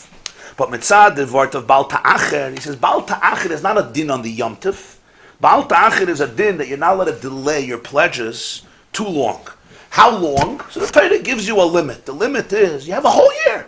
you have a Pesach, not a whole year, you have many months. You have a Pesach, you have a Shavuos, you have a Sukkot. He says the moment all the Yomim Tovim pass, you're even about Ta'acher. The animal got sick, let's say, before Sukkot, right? Fine. So that was a p'tur that while it was sick, you didn't have to bring it. But the moment it recovers, you have to come and bring it. You had your limit. Pesach, Shavuos, Sukkot, you had your limit. Stop the clock. It doesn't stop the clock. So that's why the Pnei Yeshua tain is that this vart is a p'tur. The vart of Chel is a p'tur in uvasa v'hevesa. It's not a p'tur in Bal Ta'acher. We're talking about that here. No, that's why he says. That's why he says. If not for Tosfos, he would say that's why the Gemarah doesn't say it, because it doesn't work. It doesn't work for Bal Ta'acher. So the Gemarah just wants to figure it out in a different way. They actually have a year without Yomim Tovim. So now we're left with a question. So what do we have with Ramah in Blade of the Yaakov?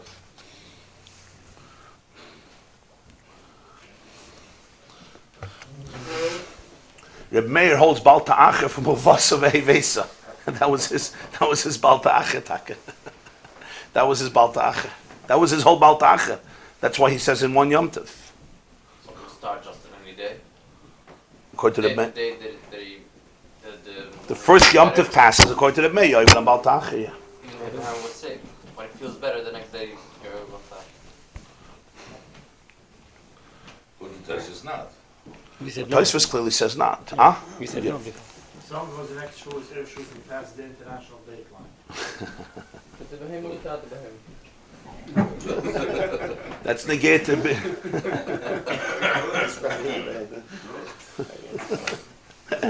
Sagt die Gemarah weiter, Elul Rabbanan Heichi Mashkachas Lo. It's not going to work. So the Gemarah continues. You see where we're holding? It's Vavam at Beis. The line starts Heichi Mashkachas Lo Kedetani. Lo, it's like the middle of the page. And for the Gemarah, Kedetani Reb Shmaya. The way to answer this is based on a halacha of Reb Shmaya and a Braisa. Fascinating halacha. Atzeres Shvuos Pa'amim Chamisha, Pa'amim Shisha, Pa'amim Shiva. Shvuos can sometimes come out on the 5th day of Sivan, on the 6th day of Sivan, or on the 7th day of Sivan. Shvuos is the one holiday that does not have a fixed day in the Jewish calendar. It could be Hey, Vav, or Zayin Sivan. Ketzad. How does this work? Zakir Shmuel will explain to you. If Torah would have said that Shvuos should be on a particular day in the month, we wouldn't have this option. When it comes to Yom Kippur, the Torah says the 10th day of the 7th month. I can't argue with that. Comes to Pesach, it says 15th day of the 1st month. Comes to Sukkot, 15th day of the 7th month. I can't argue. When it comes to Shavuos, what does it say? It says, Usfartem lechem imacharas ha-Shabbos. Miyoyim avayachem asayim ratunu for Sheva Shabbos timimis tiyana. Ad mimacharas ha-Shabbos ha-Shviyis tispiru. Chamishim yoyim. Ukrosim be'etzem hayoyim hazeh mikra kodesh yelchem kamalech savayda loisasu. In other words, the day the Torah gives for Shavuos is the 50th day after counting 49 days. When do you start counting 49 days? On the 2nd day of Pesach. Mimacharas ha-Shabbos, which doesn't mean Sunday. It means Mimacharas ha-Shabbos, the day after Shabbos, the day after the first day of Yom Tov. In other words, the 2nd day of Pesach, we start counting Sfiras. Count 49 days, 7 weeks. On the 50th day, you celebrate Shavuos. But Mela, what's the cheshbon? So he says, I'll tell you. Here's how it works. Shnei Melayin, if the month of Nisan and Iyar are both full, meaning Nisan and Iyar both have 30 days, not 29 days, then Chamisha, then Shavuos is going to be on the 5th day of Nisan. Meaning, on the 5th day of Sivan. A Chodesh Chaser, a missing month, is a month that has 29 days. When does the next month start? On the 30th day of the month. There's no day 30. 30 becomes day 1 of the new month. A Chodesh Malay means a month that has 30 days, which we call a pregnant month, a Chodesh Me'uber, because there's like an extra day, an extra child. And then the next month begins on day 31. 31 becomes day 1. So if you have both months are Malayan, in other words, Nisan has 30 days and Iyar has 30 days, then Shavuos will be on the 5th day of Sivan. Why? Pashut. When do you start counting Sfiras HaOmer? On the 16th day of Nisan. Go 16, 17, 18, 19, 20, 21, 22, 23, 24, 25, 26, 27, 28, 29. 30. How many days do you have in Nisan? 15. You have 15 days in Nisan. If Iyar has 30 days, you have 15 plus 30 is what? 45. Now we start Sivan. So we have 46, 47, 48, 49. 49 is Dalet Sivan. Hey Sivan is day 50. Our Shavuos is the 5th day of the month of Sivan. Done. Next situation. Shnei and Chaserin. If Nisan and Iyar are both missing, meaning they're both 29 days, then Shiva, then Shavuos is going to be on the 7th day of Sivan. Why? Let's count. You start Sfiras Hayman on the 16th day of Nisan. You only have 29 days in Nisan. So how many days do you have in Nisan? Go from 16, 17, 18, 19, 20, 21, 22, 23, 24, 25, 26, 27, 28, 29. How many days do you have? You have 14 days. Plus you have an Iyar only 29 days because Iyar is also missing one. So Iyar also has 29 days. So you have 14 and 29 is what? 43. So if you have 43, now start Sivan. So what are you going to start Sivan with? You're going to start Aleph, Beis, Gimel, Dalet, Hey, Vav, Zayin. Your 50th day is only going to be on 7th Sivan. Next, Echad Moli ve'Echad Chaser. What if one is full and one is missing? For example, Nisan has 30 days and Iyar has 29 days, or the other way around. Then Shisha. Shavuos will be on the 6th day of Sivan. Why? Let's say Nisan has 30 days. From 16 of Nisan through 30 of Nisan, you have 15 days. Iyar has 29 days. How much is 15 and 29? 44. Now you have 45, 46, 47, 48, 49. Vav Sivan, the 6th day of Sivan, became Shavuos, day 50. Is established as Shavuos Yom HaChamish. This is Reb Shmaya's Chiddush. This is a Gewaldige Chiddush, because this means that Shavuos is not connected to the time of Matan Torah. It's basically always connected to the count of 49 days followed by 50 days. Which is why the international dateline, for example, created such a major controversy, as you mentioned a few moments ago. Because in the international dateline, you either lose a day or you gain a day. If you go through the Pacific, not through the Atlantic. If you go through the Atlantic, which takes much more time, no, you won't have this problem. But if you cross the Pacific, you cross the international dateline. So let's say you're traveling from Los Angeles or from New York to Melbourne, Australia, right? The way to Melbourne, you're going to lose a day. You're going to lose a full day. The way back, you're going to gain a day. So if you go there and back in the middle of Sphira, it's not a problem, because what you lost, you made up. But if you go one way in the middle of Sphira, so then you lose a day. So if we hold that Sphira Sa'imit is an individual count, it's not a Bezdin count, so then you lost the day of Sphira, so your day 50 is going to be on Shiva Sivan, because our calendar today has Echad Mali ve'Echad Chassid. That's why Shavuos by us is the 6th day of Sivan, and in Eretz Yisrael too. Right? By us it's 2 days, Mitzad Yom Tov Sheni Shel Golius, in Eretz Yisrael it's 1 day. But it's always Vav Sivan. We don't have an issue of Shavuos Hey Sivan. But when it comes to international dateline, it created a whole question of how you define the mitzvah of Sfira Sa'imer, which we'll get to later in the sugya of Rosh Hashanah that ultimately brings us into the question of the international dateline. You have a problem. Daf Yud Anyway, Ches. You have a problem anyway, even if you go and come back because of the count. Right, but that's a different problem. That's a different problem. That's not a problem of Shavuos. Now, how is this negaya to our Gemarah? Let's think about this. According to the Pshmaya, it's very geschmack. You can have a full year without 3 Yamim Tovim. Why? Let's think about this. You will makdish your animal on the 6th day of Sivan in a year that Nisan and Iyar are both going to be Malay. Let's do Malay. Okay? First year was. What? Yeah, you will makdish on the 6th day of Sivan in a year that Nisan and Iyar are both Malay. And Shavuos was Chal b'chamisha b'chodesh. Okay, Nisan and Iyar were both 30 days. So Shavuos was on the 5th day of Sivan.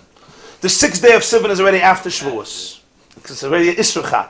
On that day I decided I want to be Makdish a Karban.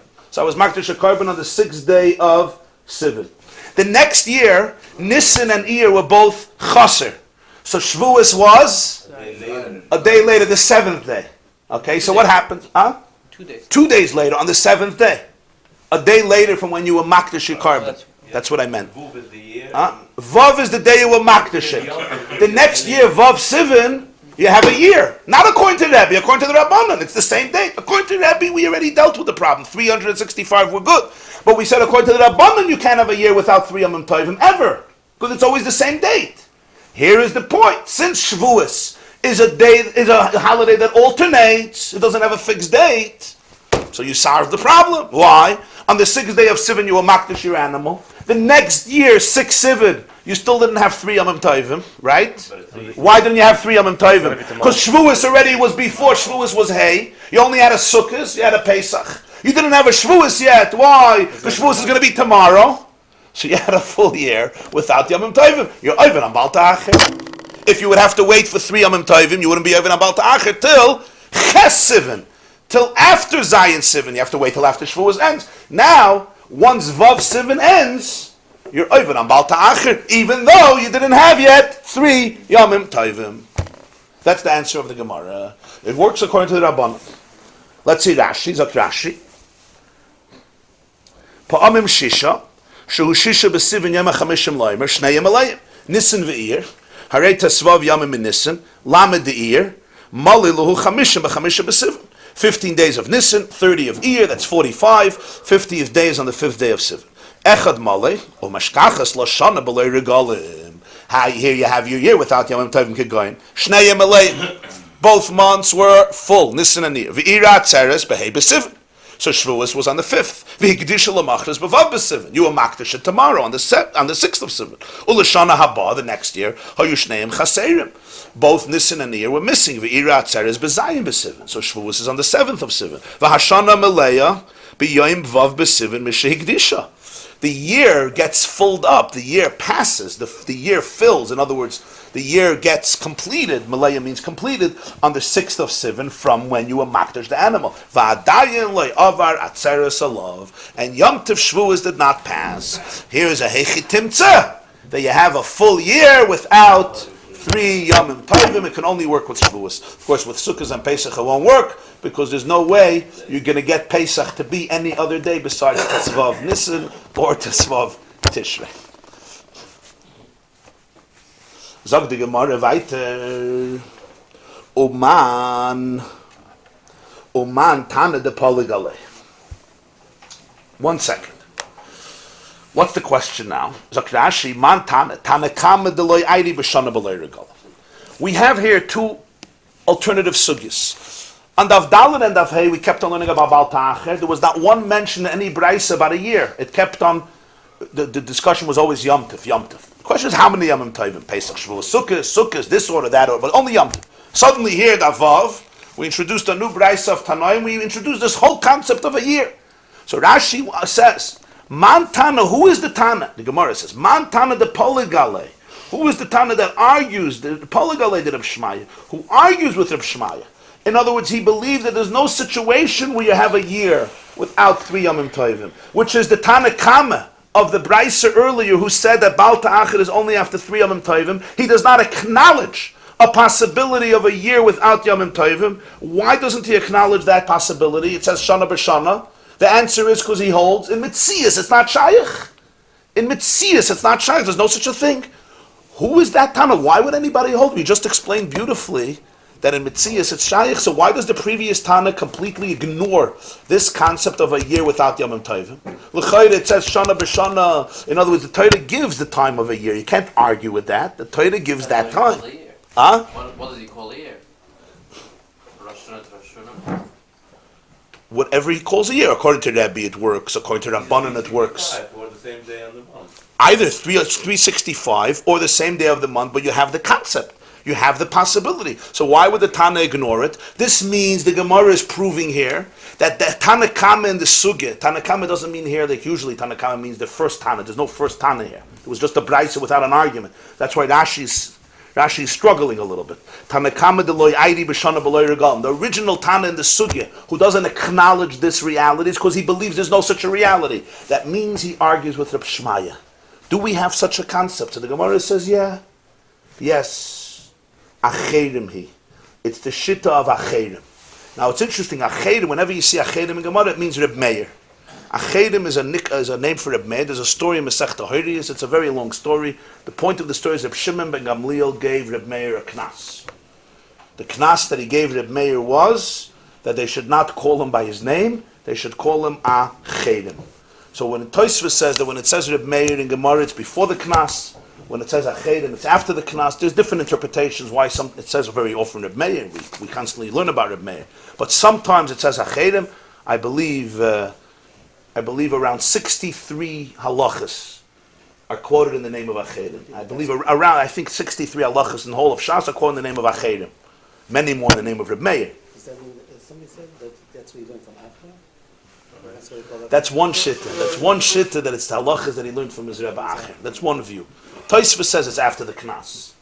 I mean, the Pashtus Sugi, it's not like that, but Reb Meir's Rebbe was Acher. That's one view. So Achedim Oimrim, this is the shitta of Achedim. What's the shitta of Achedim? The Tanya, we have a brayso. Achedim Oimrim, Achedim said, Ein bein atzeres la'atzeres, Ein bein Rosh Hashanah l'Rosh Hashanah la'arba yamim bilvat. Between Shavuos and Shavuos, Reb Meir says, one Shavuos and the next Shavuos, or between Rosh Hashanah and the next Rosh Hashanah, you will only have a difference of 4 days of the week. What is he saying here? He's saying as follows. Reb Meir holds that for the system to work, the 12 months were divided in an equal way like they are today in our calendar. Meaning, 1 month 30 days and 1 month 29 days. Now we understand the necessity for it. The necessity for it is vital. Why? The moon finishes its orbit after 29 days and 12 hours. And Tov Shin Tzadik Gimel Chalakim. Aleph Yud Beis Tash Tzag. The orbit finishes, count 29 days, not yet, 12 hours, and then Tov Shin Tzadik Gimel Chalakim is, Tov Shin is 4, 5, 6, 7, 793 parts of an hour. The moon finishes its orbit, it's ready to start again. It's ready to start its orbit again. That means the real Rosh Chodesh, which is the day, the new orbit, the moment the new orbit begins, really should be in the middle of a day. It should be after 29 and a half days, we should make Rosh Chodesh. However, the Chazal learn out from the Psukim clearly that you don't make 1 day into 2 months. A month has to be a full day. You don't take 1 day and make it 2 months. So what do? So you're stuck. So you can never have a real Rosh Chodesh, because the real Rosh Chodesh is in middle of the 29th day, before day 30. So what do? In order to equalize it, we have a nice system. 6 months, you do 29 days, which is of course 12 hours off, because you're finishing the month when the orbit was not finished yet. But 6 months, you'll give 30 days, which means you're 12 hours ahead, because the orbit already finished 12 hours earlier, and between the two, you're pretty good. You're pretty good. You have a little shirayim here, which in Kiddush HaChodesh we work out. Huh? With Michael. No, we're not Michael. We're not Michael anything. These things you're not Michael. Because they catch up on you. If you're Michael today, it catches up tomorrow. Okay? It's like interest. Don't ignore it. And with astronomy it gets serious because they don't play games. It's not like people. You know, the sun and the moon, there's no chachmas. Tmidim kesidron, it's a gate. Lo yush boisu, as the pasuk says. By the way, this is where 2 days Rosh Chodesh came in to Jewish life. Because why do we do 2 days Rosh Chodesh? Why is that? Rosh Chodesh is supposed to be 1 day, not 2 days. So when the month is 29 days, you have Rosh Chodesh 1 day. When the month is 30 days, why is Rosh Chodesh 2 days? So we're going to see this sugya later in Rosh Hashanah. It's going to get very lebedik. But the key, one nekuda, is because day 30 is really Rosh Chodesh. Right? When we're doing day 30 and day 1, day 30 is really Rosh Chodesh. Why is day 30 really Rosh Chodesh? Sometime day 30 is really the beginning of the month, even though we're making Rosh Chodesh the next day, which is day 1, but day 29, and then you have day 30 is Rosh Chodesh. So therefore, we have that concept of 2 days Rosh Chodesh. Comes Reb Meir and says, this was kept religiously. It was never changed. In other words, they always kept a system that all the months of the year, one should be 29, 30, 29, 30, 29, 30 without a change. If this is the case, now 2 days. According to this, it means every single year has 6 months of 29 days, and every single year has 6 months of 30 days. How much is 6 times 29? 6 times 29. We have an accountant here. 174 days. So you have 174 days. Good. Now you have 6 months of 30 days. How much is 6 times 30? 180. Together, 174 and 180, what do you have? You have 354. This is how our lunar year became 354 days, Shin Nun Dalet. Today, for example. How much is our year? 354 days. That's called a normal lunar year. You take 6 months of 29, 6 months of 30, you have 354 days. That's the end of our lunar year. According to this, says Reb Meir, if you take now all the days of the year, 354, and you divide them by 7, because we want to put them into weeks. So you divide them into units of 7, 7, 7. Every single year is going to have 50 complete weeks. 50 complete units of 7 with an extra of 4 days. 354, put them into units of 7, you're done, complete, but you have an extra 4 days. These 4 days, that's always going to be the difference in weekdays between the Yom Tov of 1 year and the same Yom Tov the next year. So if Rosh Hashanah came out this year on Shabbos, Reb Meir says you automatically know next year it's going to be Wednesday. It's coming out the whole thing of Next year, okay, we'll see. Next year it's going to be Wednesday. Why? Because Rosh Hashanah to Rosh Hashanah, it's not going to be Shabbos again, because it's 354 days. You need to give me an extra 4 days. So the next Rosh Hashanah is going to be on Wednesday. If Shavuos was on Sunday, the next year Shavuos is going to be on Thursday. Without leap years. Oh, yeah, very good. Vim Hoyse Shana Mu'beres. And if it was a leap year, then the difference is going to be Chamisha. Why? Reb Meir holds the leap year, you'll always make, the leap month, you'll always make 29 days, which means you have 29 days in the extra other that you're adding. So that means you're adding 4 weeks and a day. You're adding 4 weeks and a day, right? Because what's 29 days? You have 7, 14, 21, right? Another 7 is 28. But that's not 4 weeks. I have 1 extra day. So you gave me an extra day. So therefore, you're going to have 5 days between Yom Tovim. So if Rosh Hashanah was Shabbos, and you have a Shana Mu'beres, Rosh Hashanah is going to be on Thursday. According to the Shitta of Acherim, Shavuos will always come out on the 6th day of Sivan. Because Nisan and Iyar, one will always be full, and one will always be missing. So the 50th day will always be on the 6th of Sivan. So if so, a story where the man was makdish the behem on the 6th day of Sivan won't work. Why? Because the next year, on Vav Sivan, he has his Yom Tov already. It's not like in our case we said Shavuos was a Hey Sivan. So therefore Vav Sivan he didn't have Shavuos. So you makdish it Vav in the morning, it was already after Shavuos. And the next Vav is before Shavuos. No! You makdish it Vav in the morning, yeah? You have Shavuos left. You don't have the whole Shavuos. You don't have the whole Shavuos, it's not fair. No problem. But the next year, Vav in the morning, you have the whole Shavuos. Because you have half of Shavuos of this year, and half of Shavuos of next year. So you're over on Baal Ta'achir. Since you're over on Baal Ta'achir, you don't need a story of a year without 3 Yom Tovim. There's no such a thing. Can be 3 months Malay, it has to be that Chevron, Malay Chassid. That's the Shitta of Acherim. We don't do that. Why can't it be that? In our calendar, Taka, we do this. Well, why can't Right it now be today, 4 it's months? not Malay Chazmal. We have sometimes 2 We have months. Kislev. Right. So why can't it be 2 months straight Malay and then 2 months later? You won't get the cheshbon, won't work out. You still won't have an issue of Shavuos being Hay or Zayah.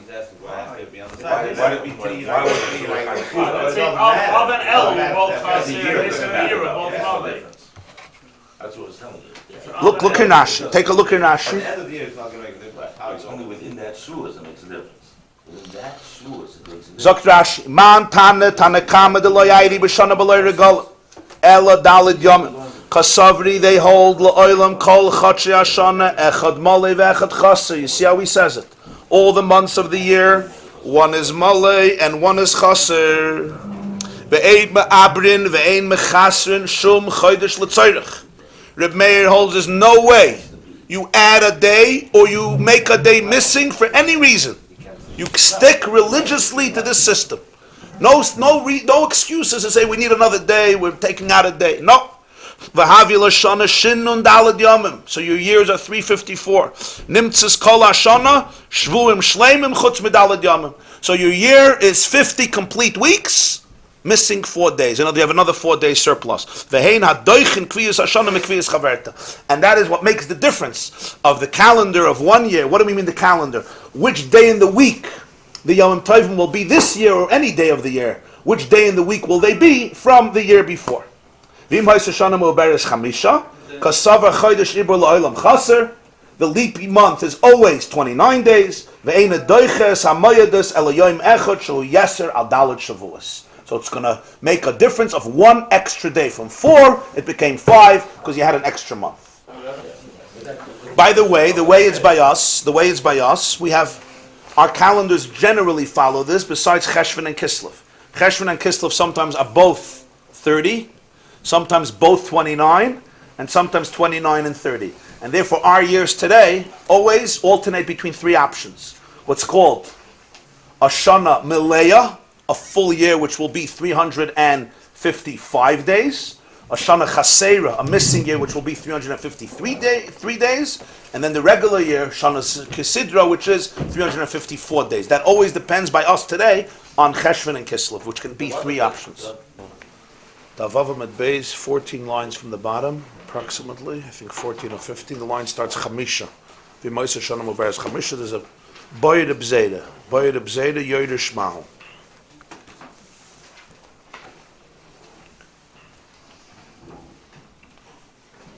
The Gemarah now here on the Vavam at Beis on the bottom addresses a new question that has not been addressed till now. We have established at length, based on a pasuk in Parshas Kiseitze, that when a Jew makes a pledge to bring a carbon, to bring a sacrifice, either it's a carbon that he's obligated to bring without his pledge. For example, a carbon chatos that he has to bring for desecrating Shabbos by mistake. Or it's a carbon he's obligated to bring for another reason. It's Yom Tif, and he has to bring the karbonos of the Yom Tovim, or whatever the form of obligation it is. Or he obliges himself through a neder or a nadava, or other forms of obligations that the Gemarah discussed, hektish, trumas, meiseres, and so forth. On all of them, the Torah establishes that, number 1, there is a mitzvah to bring them on the first Yom Tov when you're going to be coming to the Beis HaMikdash. Whether it's Pesach or Shavuos or Sukkot, we learn now that there's a mitzvah to bring them on the first available Yom Tov after you make your pledge. What if you did not? You did not fulfill that mitzvah aseh, which we learn out from the pasuk Uvasa v'havesa in Parshas Re'eh. When you're coming, you should bring whatever you got to bring.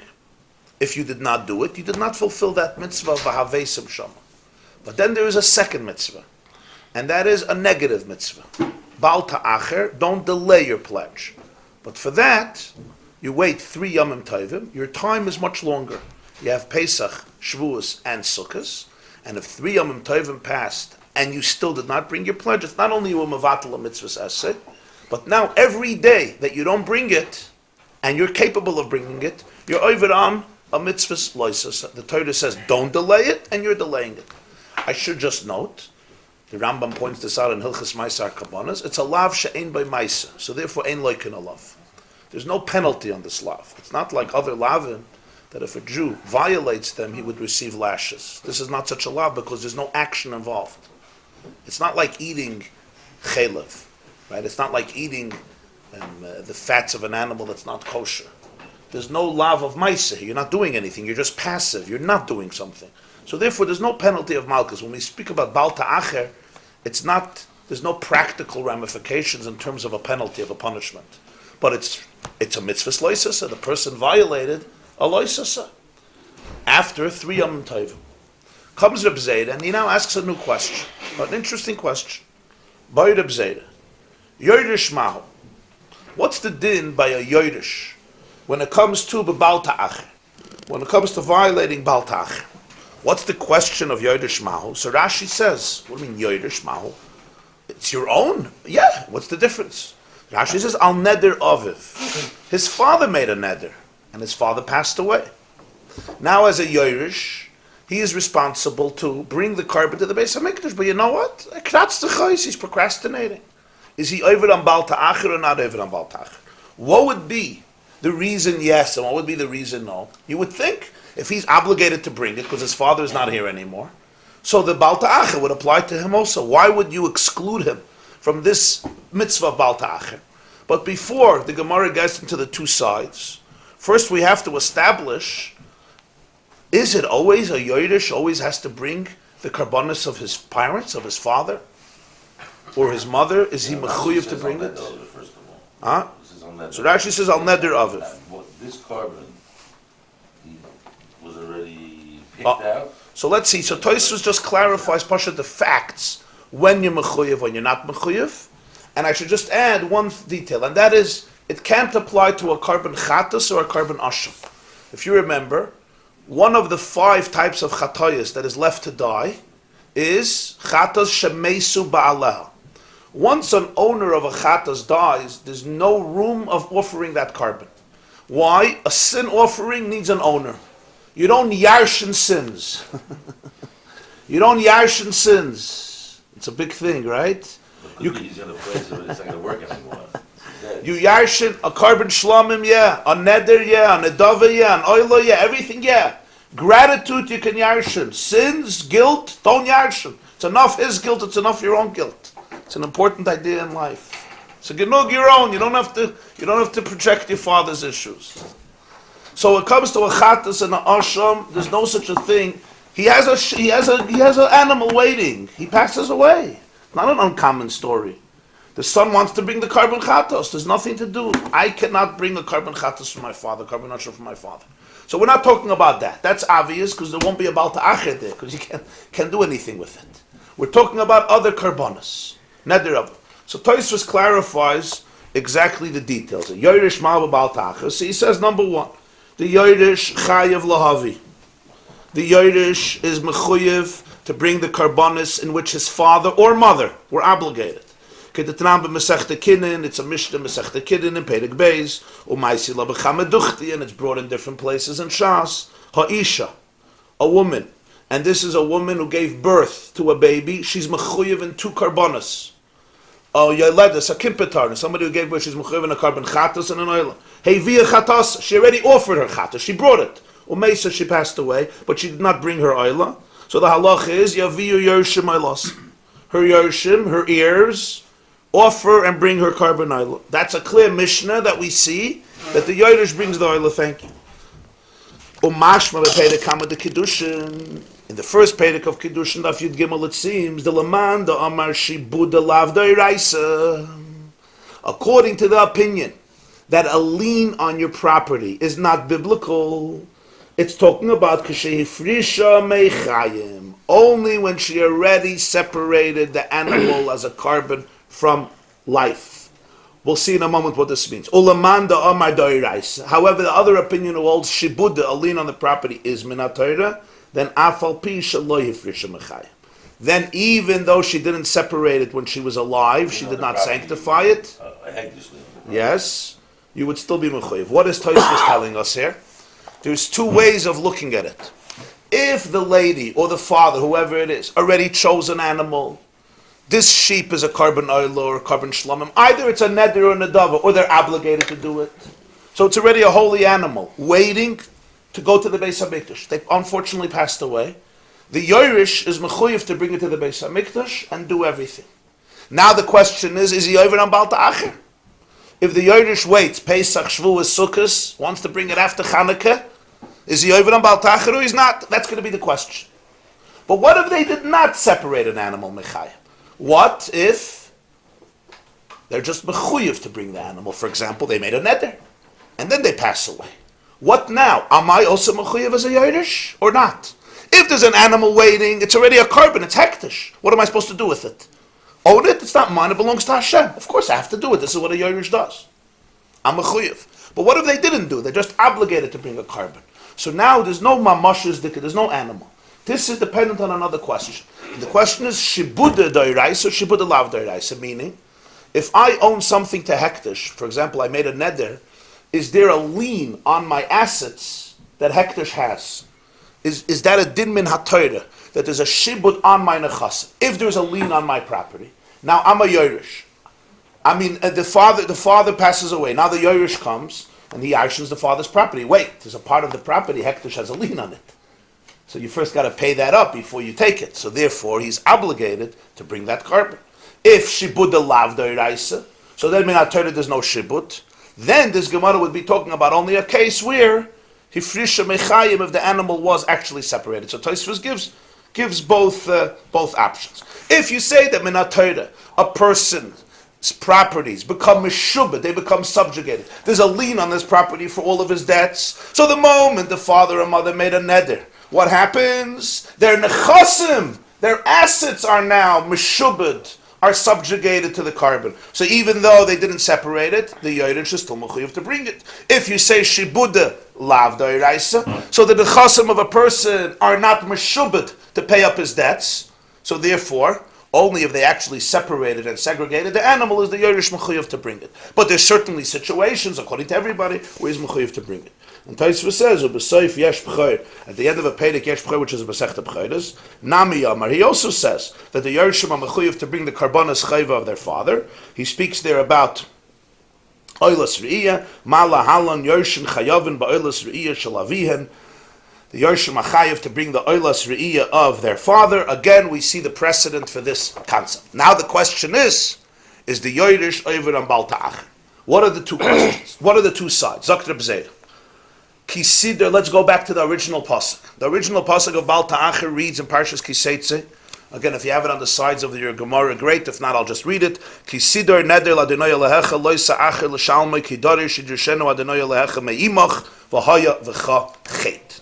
When you are going to pledge a pledge to Hashem, your God, do not delay paying it up. Hashem will demand it from you, and there will be a sin in you if you delay it. The words are kisidar neder. Kisidar neder means, sidar in Lashon Kodesh means when you will make a neder, when you will make a pledge.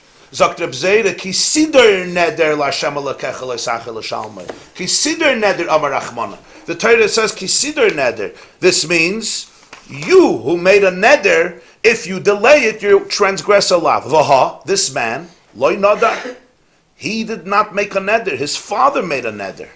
He never made this neder. So therefore, even though he's obligated to bring it, why is he obligated to bring it? Because that is the duty of a Yerush. But since he did not make the neder, the mitzvah of loy ta'acher, bal ta'acher, doesn't apply to him.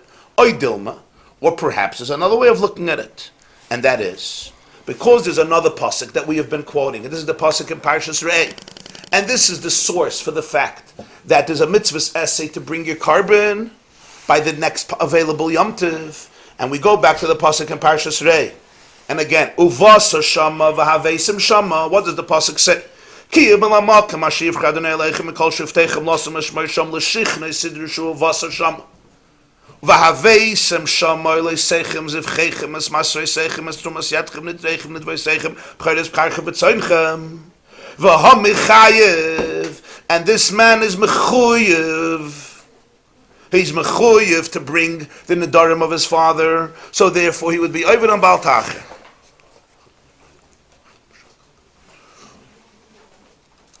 Okay, this needs a little hasbara. Is the essay. Is the essay? It's not the lav. It's not the lav, right? So it's very interesting here what the Gemarah, what the B'zeidah say. The first side, I think we understand clearly. I'm a Yodesh, I have to bring the behemoth. I got it. Okay, again, whether the behemoth is already a carbon or I have to go and buy the animal on behalf of my late father, okay, that's a question. But in many situations, I have to bring the animal. I didn't make the neder though. He made the neder. I'm just implementing what he did. So therefore, there's no Bal Ta'achar. So even if I delay it, I'm good. I was not over no list. My father would have been over, I'm not over. But what's the second option? Second option is, there's another pasuk. What's the other pasuk? The other pasuk says, you should come to the place that Hashem chose to dwell over there. The Makam Hashchina, which is, it's interesting, in the whole Chumash you don't have the name Yerushalayim. That's a very interesting phenomenon, that in the whole Chumash you don't even have once mentioned the name Yerushalayim. It only says Makam Hashayivcha Hashem, Makam Hashayivcha Hashem.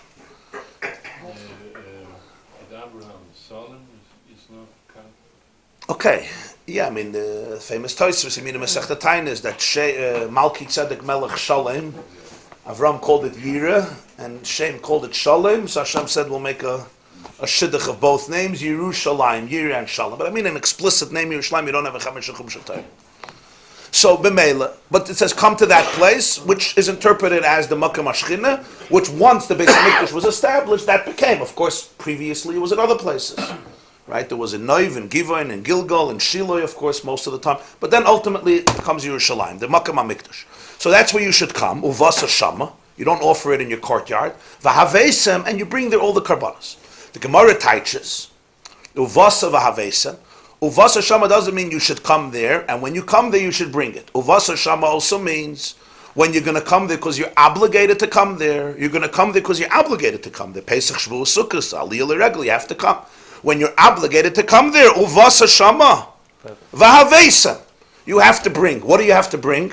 Whatever you're obligated to bring. This is a mitzvah's essay. And from here we learned earlier that everybody holds that there's a mitzvah's essay, that in the first available Yom Tov, when you're mechuyev to come, Uvasa, there's a din v'havesa. And if you don't, you mevatel a mitzvah's essay. Now the question here is, I'm the child, I'm the Yodesh. I didn't make the neder, emes. But is there a chiyuv on me to come Pesach to Yerushalayim? Of course. Not as a Yodesh, as a Jew. Once I'm mechuyev to come to Yerushalayim, am I mechuyev to bring any carbon that's on my list that I have to bring? Yeah. Is my father's animal part of that list? Of course it's part of that list. You say I'm mechuyev to bring it. You say I'm mechuyev to bring it. You're telling me I didn't make a neder, but I'm mechuyev to bring it. If I'm mechuyev to bring it, do I go into the category of uvasa v'havesem? I go into the category of uvasa v'havesem. But Mela is Reb Zayda Mechadish, therefore I should be over on Baal Ta'achir also. So you'll ask a question. Well, 1 second. Tell me that if the Yodesh doesn't bring it, is mevatel mitzvahs essay. How suddenly did the Yodesh become a chuyev in Baal Ta'achir? That's a little difficult to understand. Say the Yodesh was mevatel mitzvahs essay. Reb Zayda didn't ask that. Reb Zayda said, is he mechuyev in Baal Ta'achir? So you have to say l'cha'ira. Yeah, the emes is that Meir holds you're mechuyev in Baal Ta'achir if only one Yom Tov passed. Why? Because of Asar Shama V'Avesa. He says since the Torah gave that as the time. Same thing, it's the same thing. So we have to use that svara and say that even the Chachamim who disagree with Reb Meir and they hold Baal Ta'achir is only after 3 Yom Tovim, not after 1 Yom Tov. Why do they disagree with Reb Meir? Because in Parshas Re'eh they have a whole extra pasuk. Shalish pamim b'shana yira kol schorchas b'nei Hashem alechechem ha'makom asher yivcha b'chag ha'matzos u'b'chag ha'shavuz u'b'chag ha'sukkos v'leiros panai reikam v'leiros b'nei Hashem reikam, like we say in the Musaf of the Yom Tovim of Shalosh Regalim and Chalamayit. And those 3 words, those words, b'chag ha'matzos, b'chag ha'shavuz, b'chag ha'sukkos, were superfluous, as we learned earlier in Daf Daled. Why? Because the whole parsha is talking about the 3 Yom Tovim. It could have said at least 3 times a year. Shalish pa'amim eila b'shana yira kol schorcha. We know what these 3 times are. We know that it's not Tu B'Shvat and Lag BaOmer and Pesach Sheni. We know we're talking about Pesach Shavuos Sukkos. So it's completely superfluous. So the Chachamim said that was the way that Moshe Rabbeinu indicated a pshat in Baal Ta'achir. Baal Ta'achir needs a pshat. We don't know what Baal Ta'achir means. A week, a month, a year, 100 years, 50 years. What's Baal Ta'achir? So the types of Baal Ta'achir is Chag HaMatzos, Chag HaShavuos, Chag HaSukkos. So over there they argue with Reb Meir and they say what? You can't say this Baal Ta'achir in 1 Yom Tov. We have another pasuk with 3 Yom Tov. And we discussed before what Reb Meir does with Chag HaMatzos, Chag HaShavuos, Chag HaSukkos. That's the earlier sugya on Daf Dalet. So over there you have a limud b'chag ha'matzos, b'chag ha'shavuos, b'chag ha'sukkos. So therefore, uvasa shama v'avesem shama you only use for what? From mitzvahs asay, not from mitzvahs loises. So you have to bring it on the first Yom Tov. But now the question is, in other places, in other situations, when there is a mitzvah of a basa shama v'avesem shama, so we're going to say, if the Torah was mechayev you to bring it, so if you don't bring it, you're over on a Baal Ta'achir. In other words, they don't argue with Reb Meir in principle. If you don't bring it when you're supposed to bring it, you're over on a Baal Ta'achir. They agree. Ubasa shama v'avesem shama. Reb Meir says you were supposed to bring it, you didn't bring it, you're over on a Baal Ta'achir. With Reb Meir, they argue about the timing. It's not after Yom Tov, it's after 3 Yom Tovim. But now let's talk about this Yodesh. Is this Yodesh over on Baal Ta'achir? So we say, since he's mechuyev and uvasa shama v'avesem shama, so if he didn't bring it, he's also in the klal of Baal Ta'achir. They agree with that. Elamai, the timing would not be after 1 Yom Tov, the timing would be after 3 Yom Tov. It's a question, no? 3 Yom Tov from when the father... Oh, you want to know which 3 Yom Tov? Does it mean 3 Yom Tov? In other words, if the father passed away after Pesach, so he has only Shavuos and Sukkos, or he has his own 3 Yom Tov? It would be his Shavuos, his Sukkos, his Pesach. It would seem l'cha'oire ganz clear that he gets his own 3 Yom Tov. Again, darf nicht jahrschen and alles von Taten.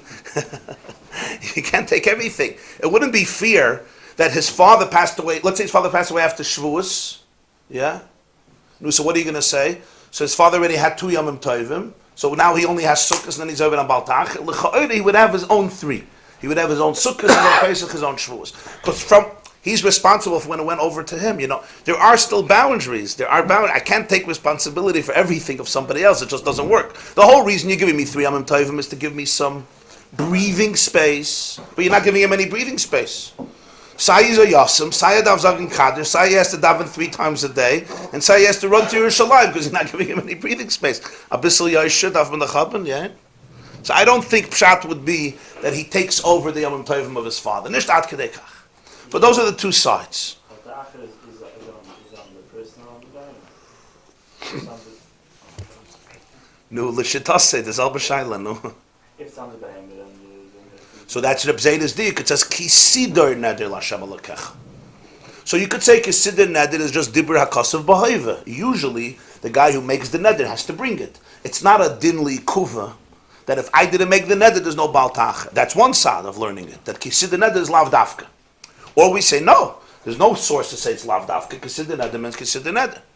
But then you have a second pasuk of vasa shama v'avesim shama v'hamechayiv. The Yorush is mechuyev in that, and he has to bring it on Yom Tov. If he didn't bring it on Yom Tov, he's mechuyev and baltach. Again, we don't agree with Reb Meir that it's 1 Yom Tov. But if you don't bring it, you delayed, and if you delayed, that's baltach. There's another pasuk about it applies to the Yorush also.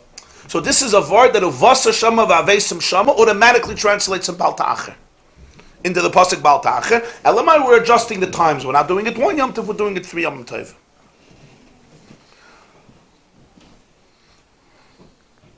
But it's an interesting word that because he's mechuyev v'nuvasa, so therefore he's over on baltach. V'hamechayev is mechuyev. Tashma, come in here. The Tani Reb Chia learned. He taught in a brayse. Take a look at the continuation of the pasuk. A very interesting diuk. It says, "Ki sidin edel Hashem alakecha leisachel l'shalmei ki darish yidrishenu Hashem alakecha me'imach." Now, of course, the word me'imach is completely unnecessary. When you make a promise, don't delay paying it because Hashem is going to demand it from you. Obviously, from you. From who? From your shviger? From your elter Baba's katz? Of course, from you. What's me'imach? So the Reb Chia said me'imach prat li'yorish. The word me'imach is telling you this. He's going to demand it from you, not from anybody else, including not the yorish who's mechuyev to bring it. Me'imach, from you and not from your ear. V'loy me'yorish. In other words, from the yorish, he's not going to demand it. He's not mechuyev in baltach. That's the me'imach. Frag the Gemarah, 1 second. V'hai me'imach mi bayilei zeleket shikro peya. We learned earlier in Daf Daled, the Gemarah went through the whole pasuk and analyzed how every word includes other categories to put them into baltach.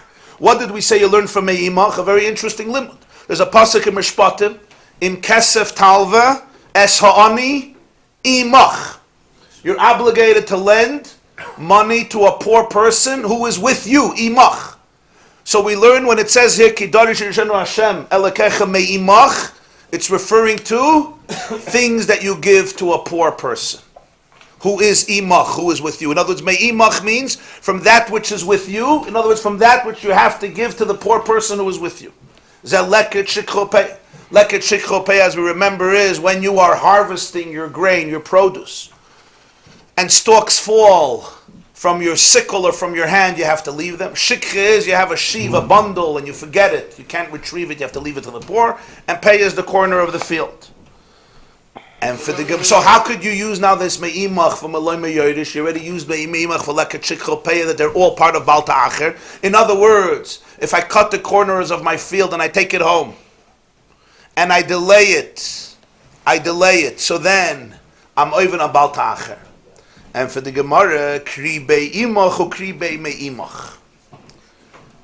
There's two details in the word. You could read and focus on the imach, but you also have to focus and read the mem me'imach. Meaning, just to teach you, leket shikho peya, the Torah could have just used the word imach, like in Parshas Mishpatim, in Kesef Talves ha'ani, imach, the ani with you. So you could have said, Kidare shidrishenu Hashem alekecha, imach.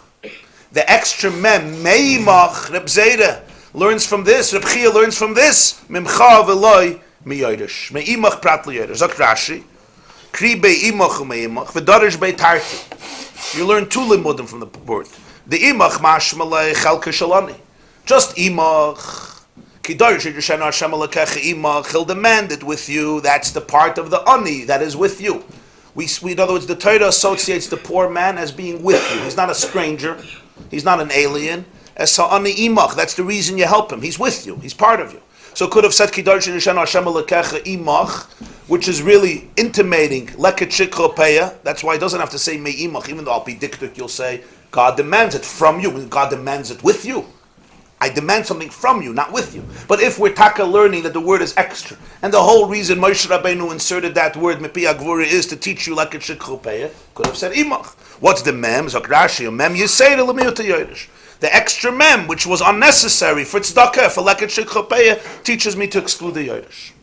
So therefore, we have here a psak halacha that the yodesh is not over on bal ta'acher.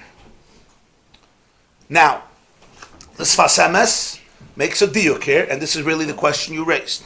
He says maybe the me'imach is just teaching you that the yodesh is not mechuyev in bal ta'acher after 3 Yomim Tovim passed from when his father made the promise.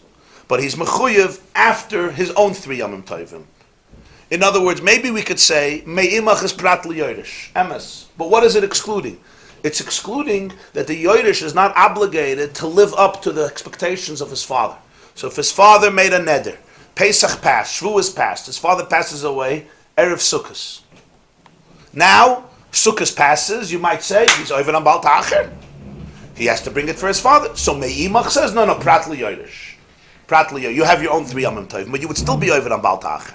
So Hashem says the Gemarah wouldn't even think so, because that has no logic. To impose that on the child does not make sense. That just because he's a Yodesh, therefore he has to accept everything from his father. Every normal Jew has breathing space. And he, a kenished up, you give him no breathing, he's right away mechuyev and everything. There's no logic to that. The Gemarah doesn't even consider it. So therefore when it says me'imach prat liyodesh, what does it mean? It excludes him completely and absolutely. The whole Bal Ta'acher doesn't apply to him. He's obligated to bring the carbon, emes. Why, prat liyodesh, why is he still obligated to bring the carbon? Hashem wants me'imach. No, on the Bal Ta'acher. There's no Bal Ta'acher. As a Yodesh, he's mechuyev. Why doesn't it exclude him? If me'imach, the carbon only has to... No, because the pasuk here is talking about the detail of Bal Ta'acher.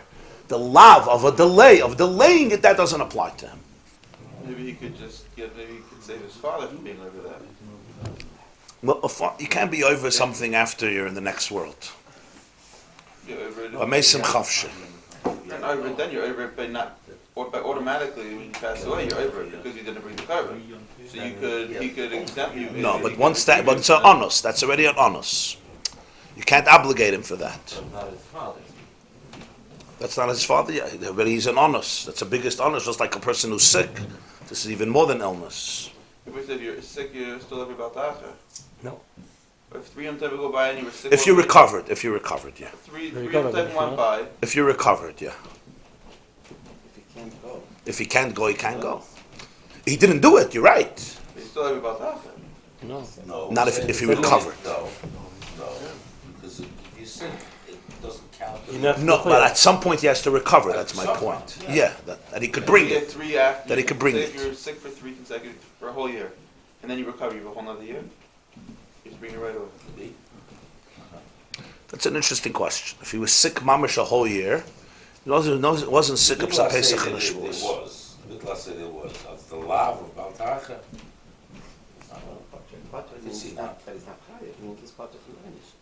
No, he says he recovers after a year. So does he have to bring it that day? It sounds like yeah. Why would he have to bring it that day? I mean, the first, when he can, First yontif. when he's recovered, when he's healthy enough. Okay, so therefore that's the psak halacha. A yodesh is not even a bal ta'acher, but again, the yodesh still has the chiyuv to bring it in the first available Yom Tov. That wasn't taken away. The vasa v'havesim applies to the yodesh.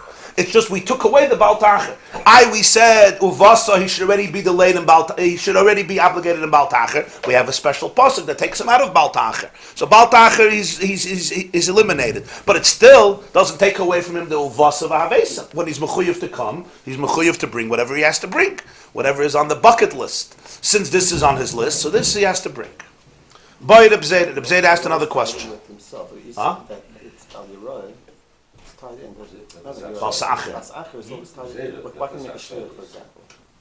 He could make, yeah, sure. It's not tied into... No, he can make a shliach. Sure. Eliminating him totally. It's very easy to make a shliach, actually. It's a good thing to make a shliach. Not from the car. No, totally. Gesundheit. The person himself can make a shliach. The person himself can make a shliach. Totally? Huh? The ma'imach is eliminating him totally From Bal Ta'acher. forever, even after his own freedom. Yes, that's the Vart. That's the Vart. That's the Vart. Yeah, that's the Vart. There's nothing left. Nothing left. That's where the Torah is being mechadish, that the Yodesh is completely not mechuyev in Bal Ta'acher. Why is it clear then to bring the carbon? It's his father's property. His father made there's an obligation on the property. That's why it doesn't say ben. That's yours. That's the Yodesh. You yarshin your father. You yarshin privileges. You yarshin the real estate on Fifth Avenue, and you also yarshin the sheep that got to go to the Beis Hamikdash. You want to know if the father leaves no buildings on Fifth Avenue, only leaves sheep to Beis Hamikdash. That's part of life. Then you go to therapy. You can't afford it. If you can afford it, right? We do this more than one yorship. It's a din in the faith. They got to work it out. So they both have a faith. Yeah, together. Even though it's half a korban. Yes, because it's the father's. This is already. They're not splitting it up. No, but it's the father. It's the father's Yes, nether. yes. But each of them. Yeah, they got to. Yeah. So they each yarshim a whole. They each pay half of the taxi. They each pay half of the taxi, but they each yarshim a whole kiyuv. Right. Yes. And so it's an alternative kiyuv. In other words, if one of them does it, the other is pater, or they both have it. They're both responsible for it. They're responsible, but one does it and it's good. Yeah, so he paters his brother. Yes, of course. Yeah. He's a shliach. He's like a shliach for his brother. If there's many children, yeah. Boy, Reb Zayda. Next question. Reb Zayda asked a question. Very interesting question. First he asked about a yodesh. Now he asked about an isha, a woman. Isha mai b'bal ta'acher. Is a woman mechuyev in bal ta'acher? What's the question? Why not? All mitzvahs loisasa in Yiddishkeit is a man and a woman identical. There's no distinction in mitzvahs loisasa. So one second. She could make a neder for sure. She can make a nedava for sure, just like a man. She's mechuyev in some karbonis, of course. On Isha's mechuyev in karbonis. Whether the karbonis yeledis, whatever it is. Yeah, she's mechuyev. So what's the question about tach? Mi amrin, and do we say haloi mechayve b're'iyah? A woman is not mechuyev in seeing. The mitzvah of going to see the Beis Hamikdash on the 3 Yom Tovim, Pesach, Shavuos, and Sukkos excludes women because the pasuk says in Re'eh, Shalosh pa'amim b'shana yirah kol schurcha. All your males should see as Pnei Hashem Elokecha b'makom asher yivcha b'chag hamatzos b'chag Shavuos b'chag Sukkos. Clearly, the obligation of Aliyah L'Regel, meaning ascending on Yom Tov to the Beis Hamikdash, is one on men and males. If she's not mechuyev in Aliyah L'Regel, so then, l'may nafkamina. Bal ta'acher is Bal ta'acher, zok Rashi. Mi amrin and haloi mechayve b'riyah, the ksiv kol schorcha, v'kiven the loy mechayve l'meisak. L'meisak in Aramaic means to ascend, to be oila. But since she's not obligated to ascend, loy shayich bazman regolim l'bal ta'acher. The time that we prescribed for Bal ta'acher doesn't say a time, but we, Chazal, prescribed a time for it. Which time? Chag HaMatzos, Chag HaShavuos, Chag HaSukkos. Why those 3? Because that's when people are anyway oila l'regel to Yerushalayim. You're anyway going to the Beis Hamikdash. So it's almost like killing 2 birds with 1 stone. Actually, quite literally, killing 2 birds with 1 stone. Or killing 2 animals with 1 stone. I should say slaughtering. The question is if the law is dependent in the essence. So what's the question? L'cha'oida, no. L'cha'oida azay. Those issues where Baal Ta'achir doesn't have to do with Aliyah L'Regel, the woman would be obligated like a man.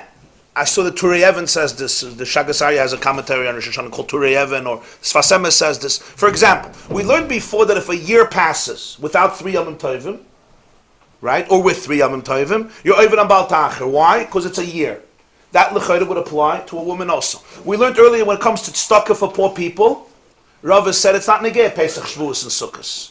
If the poor people are available and you made a pledge for tzedakah, you're over on Baal Ta'achir, la'alta, right away. L'chayda, this would apply to women as well. However, the question is, karbonis, which you're not giving to poor people in your city. Poor people in your city was aliyah l'regel. That's why Baal Ta'achir is right away. Karbonis that are going to the Beis HaMikdash. And that's why we said this Chag HaMatzos, Chag HaShavuos, Chag HaSukkos. She's not mechuyev in aliyah l'regel. So maybe this man doesn't apply to her. Oydilma, or maybe ha'isa b'simcha. A woman is obligated in the mitzvah of simcha. What's the mitzvah of simcha? It says by all 3 Yomim Tovim, the Torah says v'samachta b'chagecha, ata uvincha uvitecha. You and your son and your daughter. Son and daughter here refers both to ata. Ata is you and your wife.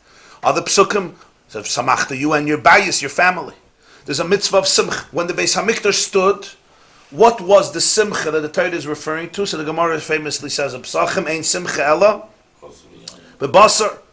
Why did we invent that simcha is b'basar? Maybe simcha is something else. There's a pasuk, "V'zavachta shlamim v'achalta sham v'samachta l'fnei Hashem elokecha." Now, this means that on Yom Tov there was a mitzvah to offer special karbonos known as shalmei simcha, so that Jews should be able to eat in Yerushalayim meat of the karbonos.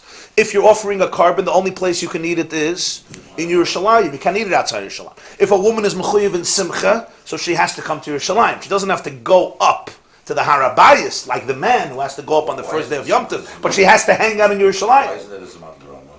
Because of the definition of time. Because there's a special mitzvah, v'samachta ato beisech. But the mitzvah. You're right. That's it. Right. The Zman is goyim in the mitzvah. You can have a special No, but it mitzvah. says clearly you and your bias. Beis Uishta. It says clearly. So if it says clearly, it says clearly. So b'meila, she's going to Yerushalayim. So that's his other tzad. Oydilma ha'isa b'simcha. She's mechuyev in simcha. Rashi says, Oydilma mechayev l'meisik mishum simcha. T'ksiv v'samachta b'chagecha. It says v'samachta b'chagecha ato b'secha also in Parshas Rei. Ato bincho v'techa. V'omar mar, the Gemarah says in Pesachim Koftes, Bizman shebeis hamikdash kayim ein simcha ela b'basar shlomim. Shenemar v'zavachta shlomim v'achalta sham v'samachta lifnei Hashem elokecha. So we see that the simcha lifnei Hashem elokecha comes through the carbon shlomim, ein simcha ela b'basar. So therefore, she's coming to Yerushalayim anyway. If she's coming to Yerushalayim anyway, so you could say that the Baal Ta'achir of Pesach, Shavuos, and Sukkos does apply to her as well. But isn't it different, the simcha from men and women? Like, One second.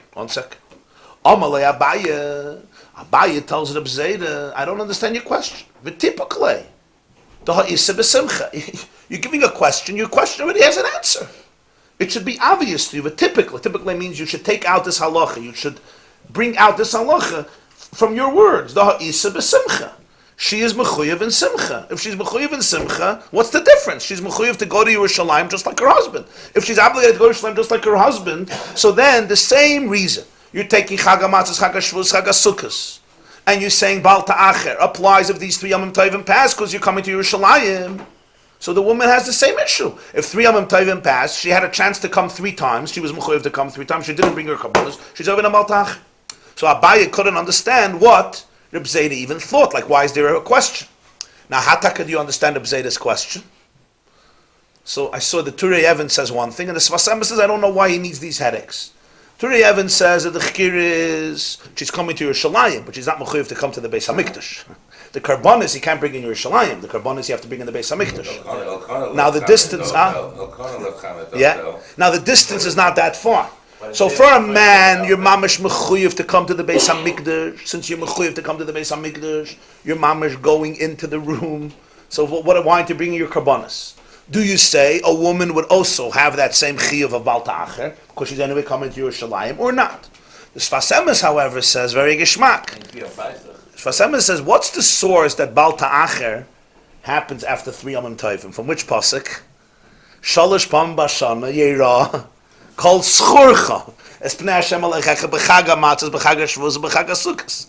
That pasuk itself that talks about aliyah l'regel, that's the source that Baal Ta'acher is 3 Yomim Tovim. Because they're mufka from aliyah l'regel, so even though they're mechuyev and simcha, that helps me that technically she's there. So it's a geshmaka inyan that I'm actually not stressing her out because she's there anyway. But mitzad the din of chag hamatzos, chag hashvuz, chag hasukkos, that was said by aliyah l'regel, which is said dafka by men. So now when you're applying that to Baal Ta'acher, it doesn't have to do with women. That was the suffix by the Bzeda. Comes Abaye and he says, I'm sorry, I don't see a doubt here. They're mechuyev and simcha, they're coming anyway, of course there's Baal Ta'acher. Frag the Gemarah mi amar Abaye hachi. You really think Abaye said this to the Bzeda? Well, amar Abaye himself says, Isha baila mesamcha. Abaye says when it comes to Yom Tif, the mitzvahs esei min ha-Torah is that the husband has to make the wife happy. And how does he make her happy? Rashi says, baila mesamcha. Bebavel, in Babylonia, bebigdei tzivoinin, colored clothes. Beretz Yisrael, where the dress style was different, bebigdei pishton ha-meguhatzim. It's linen clothes. Linen meguhatzim are pressed, crisp, and pressed. Meguhatz is pressed. Linen, white, which is white. That's the Seder Eretz Yisrael. Hachiyusa b'kedushin. That's what it says in kedushin. What's Rashi trying to bring out here? He's not getting into the Allah. He wants to bring out that the definition of simcha is you have to know what your wife likes. In Bavel, she likes one gift. In Eretz Yisrael, she likes another gift. That's not now. Huh? That's not. It's rather the way somebody goes. Oh. They should take the credit card. They say tennis bracelet is one thing. You're saying this is a new religion? You're saying this is a new religion? So what did It says clothes supposed to slow down. I don't know where Huh? you're taking this up from. I should tell you, you go with the style. The style then above goes like that. So What I'm saying, but Gewalt. says the boss is slow. That's what Tosfos Tosfos asks this question. You can ask. We'll learn in a moment. So then It see- the music don't have to do it. That's not going to be an excuse for your wife. That Tosfos asks it. For here, it's an excuse, not for your wife.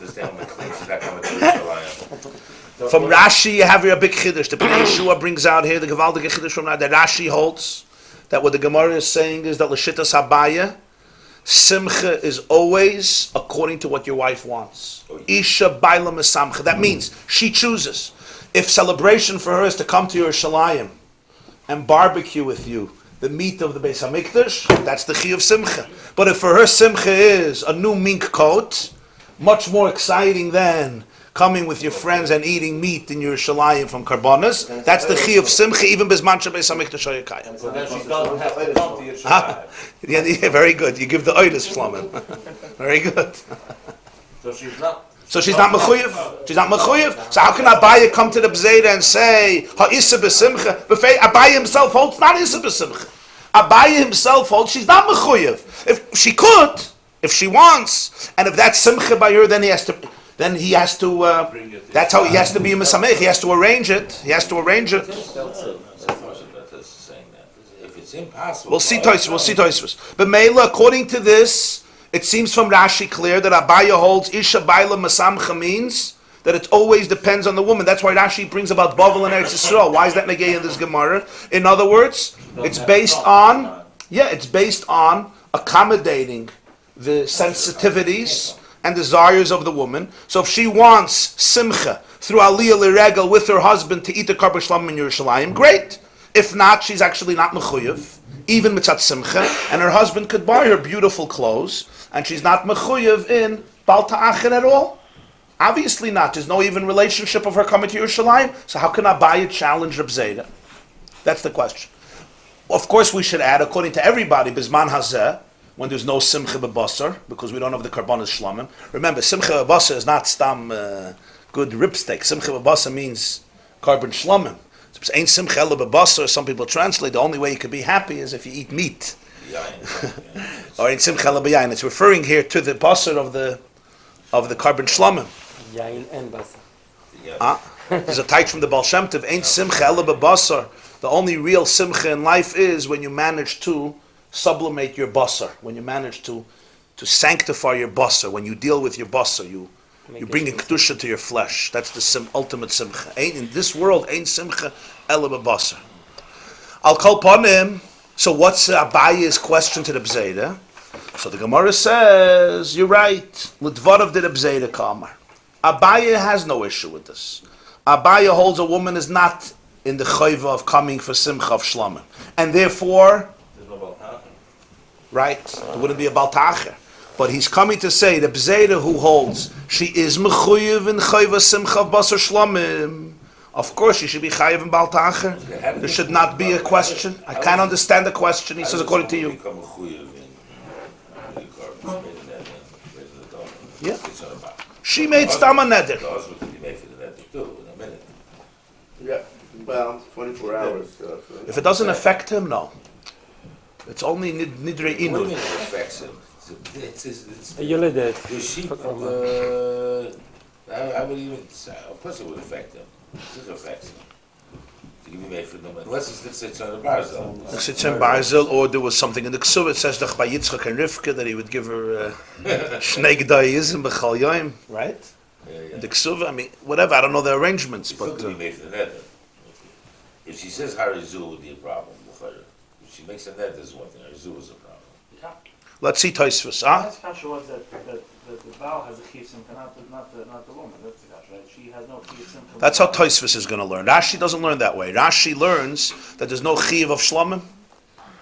The chiyuv is to be mesameach her in the way she pleases. It could be begadim. She wants to stay home and have begadim. She needs simcha is not about you. Simcha is about somebody else. I don't make you happy by taking you. Doing something that I like. That doesn't make you happy. If your wife's not happy, you're not happy. That's for sure. No. Maybe that's Yeah, I'm thinking. Lenny, sometimes nothing makes him happy. You know? Yeah, but you gotta. A miserable wife is a miserable life. Yes, that's what they say. The Gemarah, where Chazal say, why? Because he was there already. So yes, but there's a big nekuda here. I don't make people happy by doing what I like. To make your spouse happy, you have to be sensitive to what she likes, not to what you like. Simcha is not about the person who's being mesamech, it's about the person who's becoming sameach. That's a very important idea. People think we're going to have a great time. I'm going to have a great time. Me having a great time has nothing to do with you. That's a very, very powerful idea. So, Mela, the whole idea of shlamim, according to Abaye, is not negay. Okay, Tosfos is going to ask a big question. Tosfos believes that Bizman Shabei Samikdash Hayakayim, there was a chiv simcha bebasar. There was no option. That means the woman is obligated to come to Yerushalayim. So what do you mean? Abaye says Isha Baila Mesamcha with B'gadim of Masechta Kedushin. Tosfos says that's Bizman HaChurban. Bizman HaChurban, we don't have this whole issue. People are not bringing karbanas. The whole question is Bizman Habayis and Shev and Abaltach. So you're now telling me he could give her clothes? That's Tosfos' question. Let's see. Tosfos Isha Baila Mesamcha. Oh, before that, let's see the previous Tosfos. Halesa B'niyah. So three very interesting Tosfos. Halesa B'niyah. Who's Halesa B'niyah? The woman is lesa b'niyah. Zaktois v'hu adin zaken v'chaylo mishein lekarka v'chalapturim in ariyah. According to this tzara would mean an old man who's not mechuyev to be a regel, a sick person who's not mechuyev, somebody who doesn't own real estate who's not mechuyev to be a regel, and anyone who's potter from riyah would be potter in bal ta'acher. So this would be a very interesting. You said it's not just a woman. Zil basatayim. A woman is not mechuyev in aliyah regel. That means somebody who doesn't own karka is not mechuyev in bal ta'acher. Why? Because since he doesn't have to be Oila L'Rega, so therefore he's just like a woman in this sense. Perhaps. Next sad is the Ha'isa B'Simcha. No, if Isa B'Simcha is us. The Bittul would still be. Huh? The Bittul Aseh would still be, because it doesn't work from Balta'acha to the Aseh. It always works from the Aseh to Balta'acha. But L'Chayra, the essay is also Vasa. You have to be Mechuyev to come. The essay also Vasa, you have to be Mechuyev to come. So, right. But the Ha'isa B'Simcha, she's Mechuyev in Simcha. Zaktai says, V'karina ba. Uvasa shama v'havesim shama. Since she's mechuyev in simcha, so therefore uvasa she's mechuyev to come. Once she's mechuyev to come, v'havesim. And the Chayyid Tosfos is bavarening here that even though Chag HaMatzos, Chag HaShavuos, Chag HaSukkos says in the Psukim of Aliyah L'Regel, but uvasa v'havesim is not negayah to Aliyah L'Regel. Uvasa says when you're mechuyev to come. For whatever reason you're mechuyev to come, you're mechuyev to come for simcha. So you're mechuyev to come to Yerushalayim, ala makam hashiv churashem. So you're mechuyev in v'havesim. And once there's no v'havesim, you're over on bal ta'acher, as we explained before with the Yodesh. So Abaye says, Isha is mechuyev in Baal Ta'acher, why could she's chayiv in Simcha? Frag the Gemarah, Abaye said, Isha Baal Mesamcha. Pirish bekuntus. Bebavel, B'gadim Tzivoinim. Colored clothes. Beretz Yisrael, B'klei Pishton, Amagu pressed linen, white clothes, Kedisa, B'kedushin, and Masachet Kedushin. According to Abaye, she's not mechuyev in Shalmei Simcha. V'kashir Rabbeinu Tam, Dahan, immediately this halacha, that a husband could give her wonderful clothes. Bisman Azeh was said nowadays. Ava Bisman Shabbos Hamikdash Kayim Ein Simcha Ela B'Basa Kedama B'Arvi Psachim, as the Gemarah says in the last Perek of Psachim, Arvi Psachim Dav Kuftes, that Rabbi Yehuda B'Mseida says that Bisman Shabbos Hamikdash Kayim Ein Simcha Ela B'Basar. So you have to say that like Rashi, there's a big chiddush here, that it's not so partial. Ein Simcha Ela B'Basar for the man and the woman if she wants. In the first Perek of Chagiga, the Gemarah says, Amasnis, the Mishnah says, Ezo Katan, what type of child his father is exempt from bringing him to the Beis Hamikdash? Kol she'ena yachal lechas b'yad shalav v'laus b'shleim la'rabayis. If he can't hold the hand of his father and walk up, in other words, he's not old and mature enough to be able to walk up holding the hand of his father, so he is pater from aliyah l'regel. So the Gemarah says, it seems like he already came to Yerushalayim. He just can't go up from Yerushalayim to the Harabayis, right? In other words, we came to the city. The question is, we now got to go up the mountain. Remember, Harabayis was a mountain. Today you don't see that it's a mountain because Adrian flattened it, lowered it by 1,000 feet, and he flattened the Harabayis. So we don't see really the impact of the mountain. But Harabayis, Kishmoy Keinu, was a mountain. Temple Mount, as they call it. So you come to Yerushalayim, you just can't take him up with this hand from the bottom up the slope to the top of the Beis Hamikdash. But you're already in Yerushalayim. Who brought the child till here? I don't understand. You say he can't climb up. Who brought him till Yerushalayim? Umeshani, and for the Gemarah, Adhacha till here, the Mechayve Ime B'Simcha. His mother also brought him, because his mother is Mechuyev in Simcha, so she came. Mashma, Sheskuka Lalas Mishum Shalmei Simcha. You see clearly that a woman is mechuyev to go. If not, the Gemarah should say, 1 second, depends. Sometimes a woman never goes. If she doesn't want to, she doesn't have to. So how does the Gemarah really think that Abaye meant that there's no Shalmei Simcha? Mefarish Rabbeinu Tam. So Rabbeinu Tam argues and he says differently. Baila Mesamcha means hachiyuv al baila v'loy aleha lefichach leikarinava uvasasham. A different word.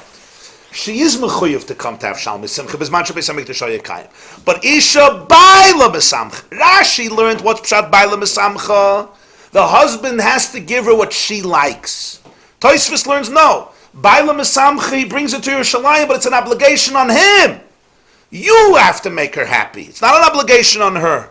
Baila mesamcha, it's an obligation on him, and therefore the chiyuv is on the Baal. If the chiyuv is on the Baal, she's not mechuyev to come. It's a chiyuv on him to make it so exciting that she should want to come. But Mela, the uvasa doesn't apply to her. So if there's no uvasa, there's no vahavesem. So therefore, there's no Baal Ta'acher. She's not mechuyev to come. If she's not mechuyev to come, how could you say she's mevatel a mitzvah saseh vahavesem? So therefore, there would be no Baal Ta'acher. Lefichach lekarina v'uvasa. And therefore, hadakama b'chagiga. When it says in Chagiga the Mechayve Ime, his mother is Mechuyev in Simcha, it doesn't mean she's Mechuyev, it means Mishum Baila. Her husband is Mechuyev to bring her. V'loy Mishum Hi. Umiyu Ashkechem B'Psachim Pedek Elu Dvarim. However, when we said before that giving her clothes is talking about nowadays, you just know that in Psachim we find Afayin Aleph Davilu Bizman Shebeis Hamikdash Kayim. Even when the Beis Hamikdash stood, sometimes the obligation of Simcha was to give her clothes, because the Gemarah says, Heicha de loy efsher, where it's not possible to be your Mesameach with a shlomim for whatever reason. Mesamcha b'ksus nekiya, you're being Mesameach by buying her a new dress, v'yayin yashan, good old wine. For example, the first day of Yom Tov is on Shabbos, so you can't bring Shalmei Simcha on Shabbos. Erev Yom Tov, you also can't bring Shalmei Simcha. The Be'in and Zvicha b'Shah Simcha, you need the Shechita during the time of Simcha, so he gives her Ksus Nekiya and Yayin Yashan. So it doesn't mean that B'zman Beis HaMikdash, everything else was excluded besides the Basar. So this is very interesting. Even though she's Mechuyev to come, it's not a Chiyuv on her. So you can't now put her into the issue of Uvasa v'Avesim and B'dev Baal Ta'acher. Why? Even though L'Poel she's coming. So you could say, since L'Poel she's coming, so there's a Chiyuv on her Baal Ta'acher. You say no. L'Poel she's coming. But you don't say because she's coming and she's Mechuyev to be there, therefore Baal Ta'acher. No. That's the husband's. It's a husband's chiyuv, it's not a chiyuv on her. If it's not a chiyuv on her, therefore, we don't put the Baal Ta'achir on her. That's what Abaye is tining according to the B'zeda. So that's what Abaye means by Isha Baila Mesamcha. So the Gemarah says, how can Abaye then ask the B'zeda that she should be mechuyev in Baal Ta'achir? And for the Gemarah, Abaye was referring to the B'zeda's Shitta. It's interesting that the Rambam in Hilchas Ma'aseh Karbonos, when he writes out the dinim of Baal Ta'achir, he says it's a chiyuv on the man and on the woman. Both. That's how he paskins. You have to be happy with him, and then the husband has to give him. So now, according to the two shittas, how does it work?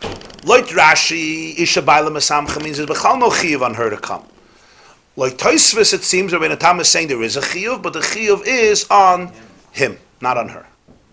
It's a chiyuv on him to be mesameach.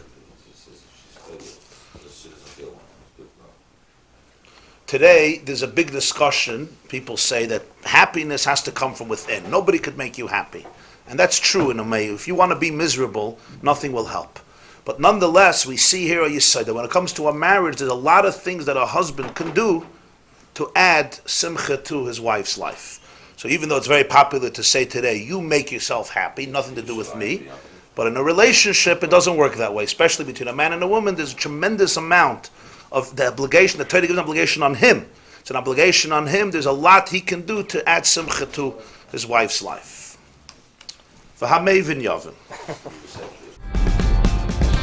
This class is brought to you by theyeshiva.net. Please help us continue the classes.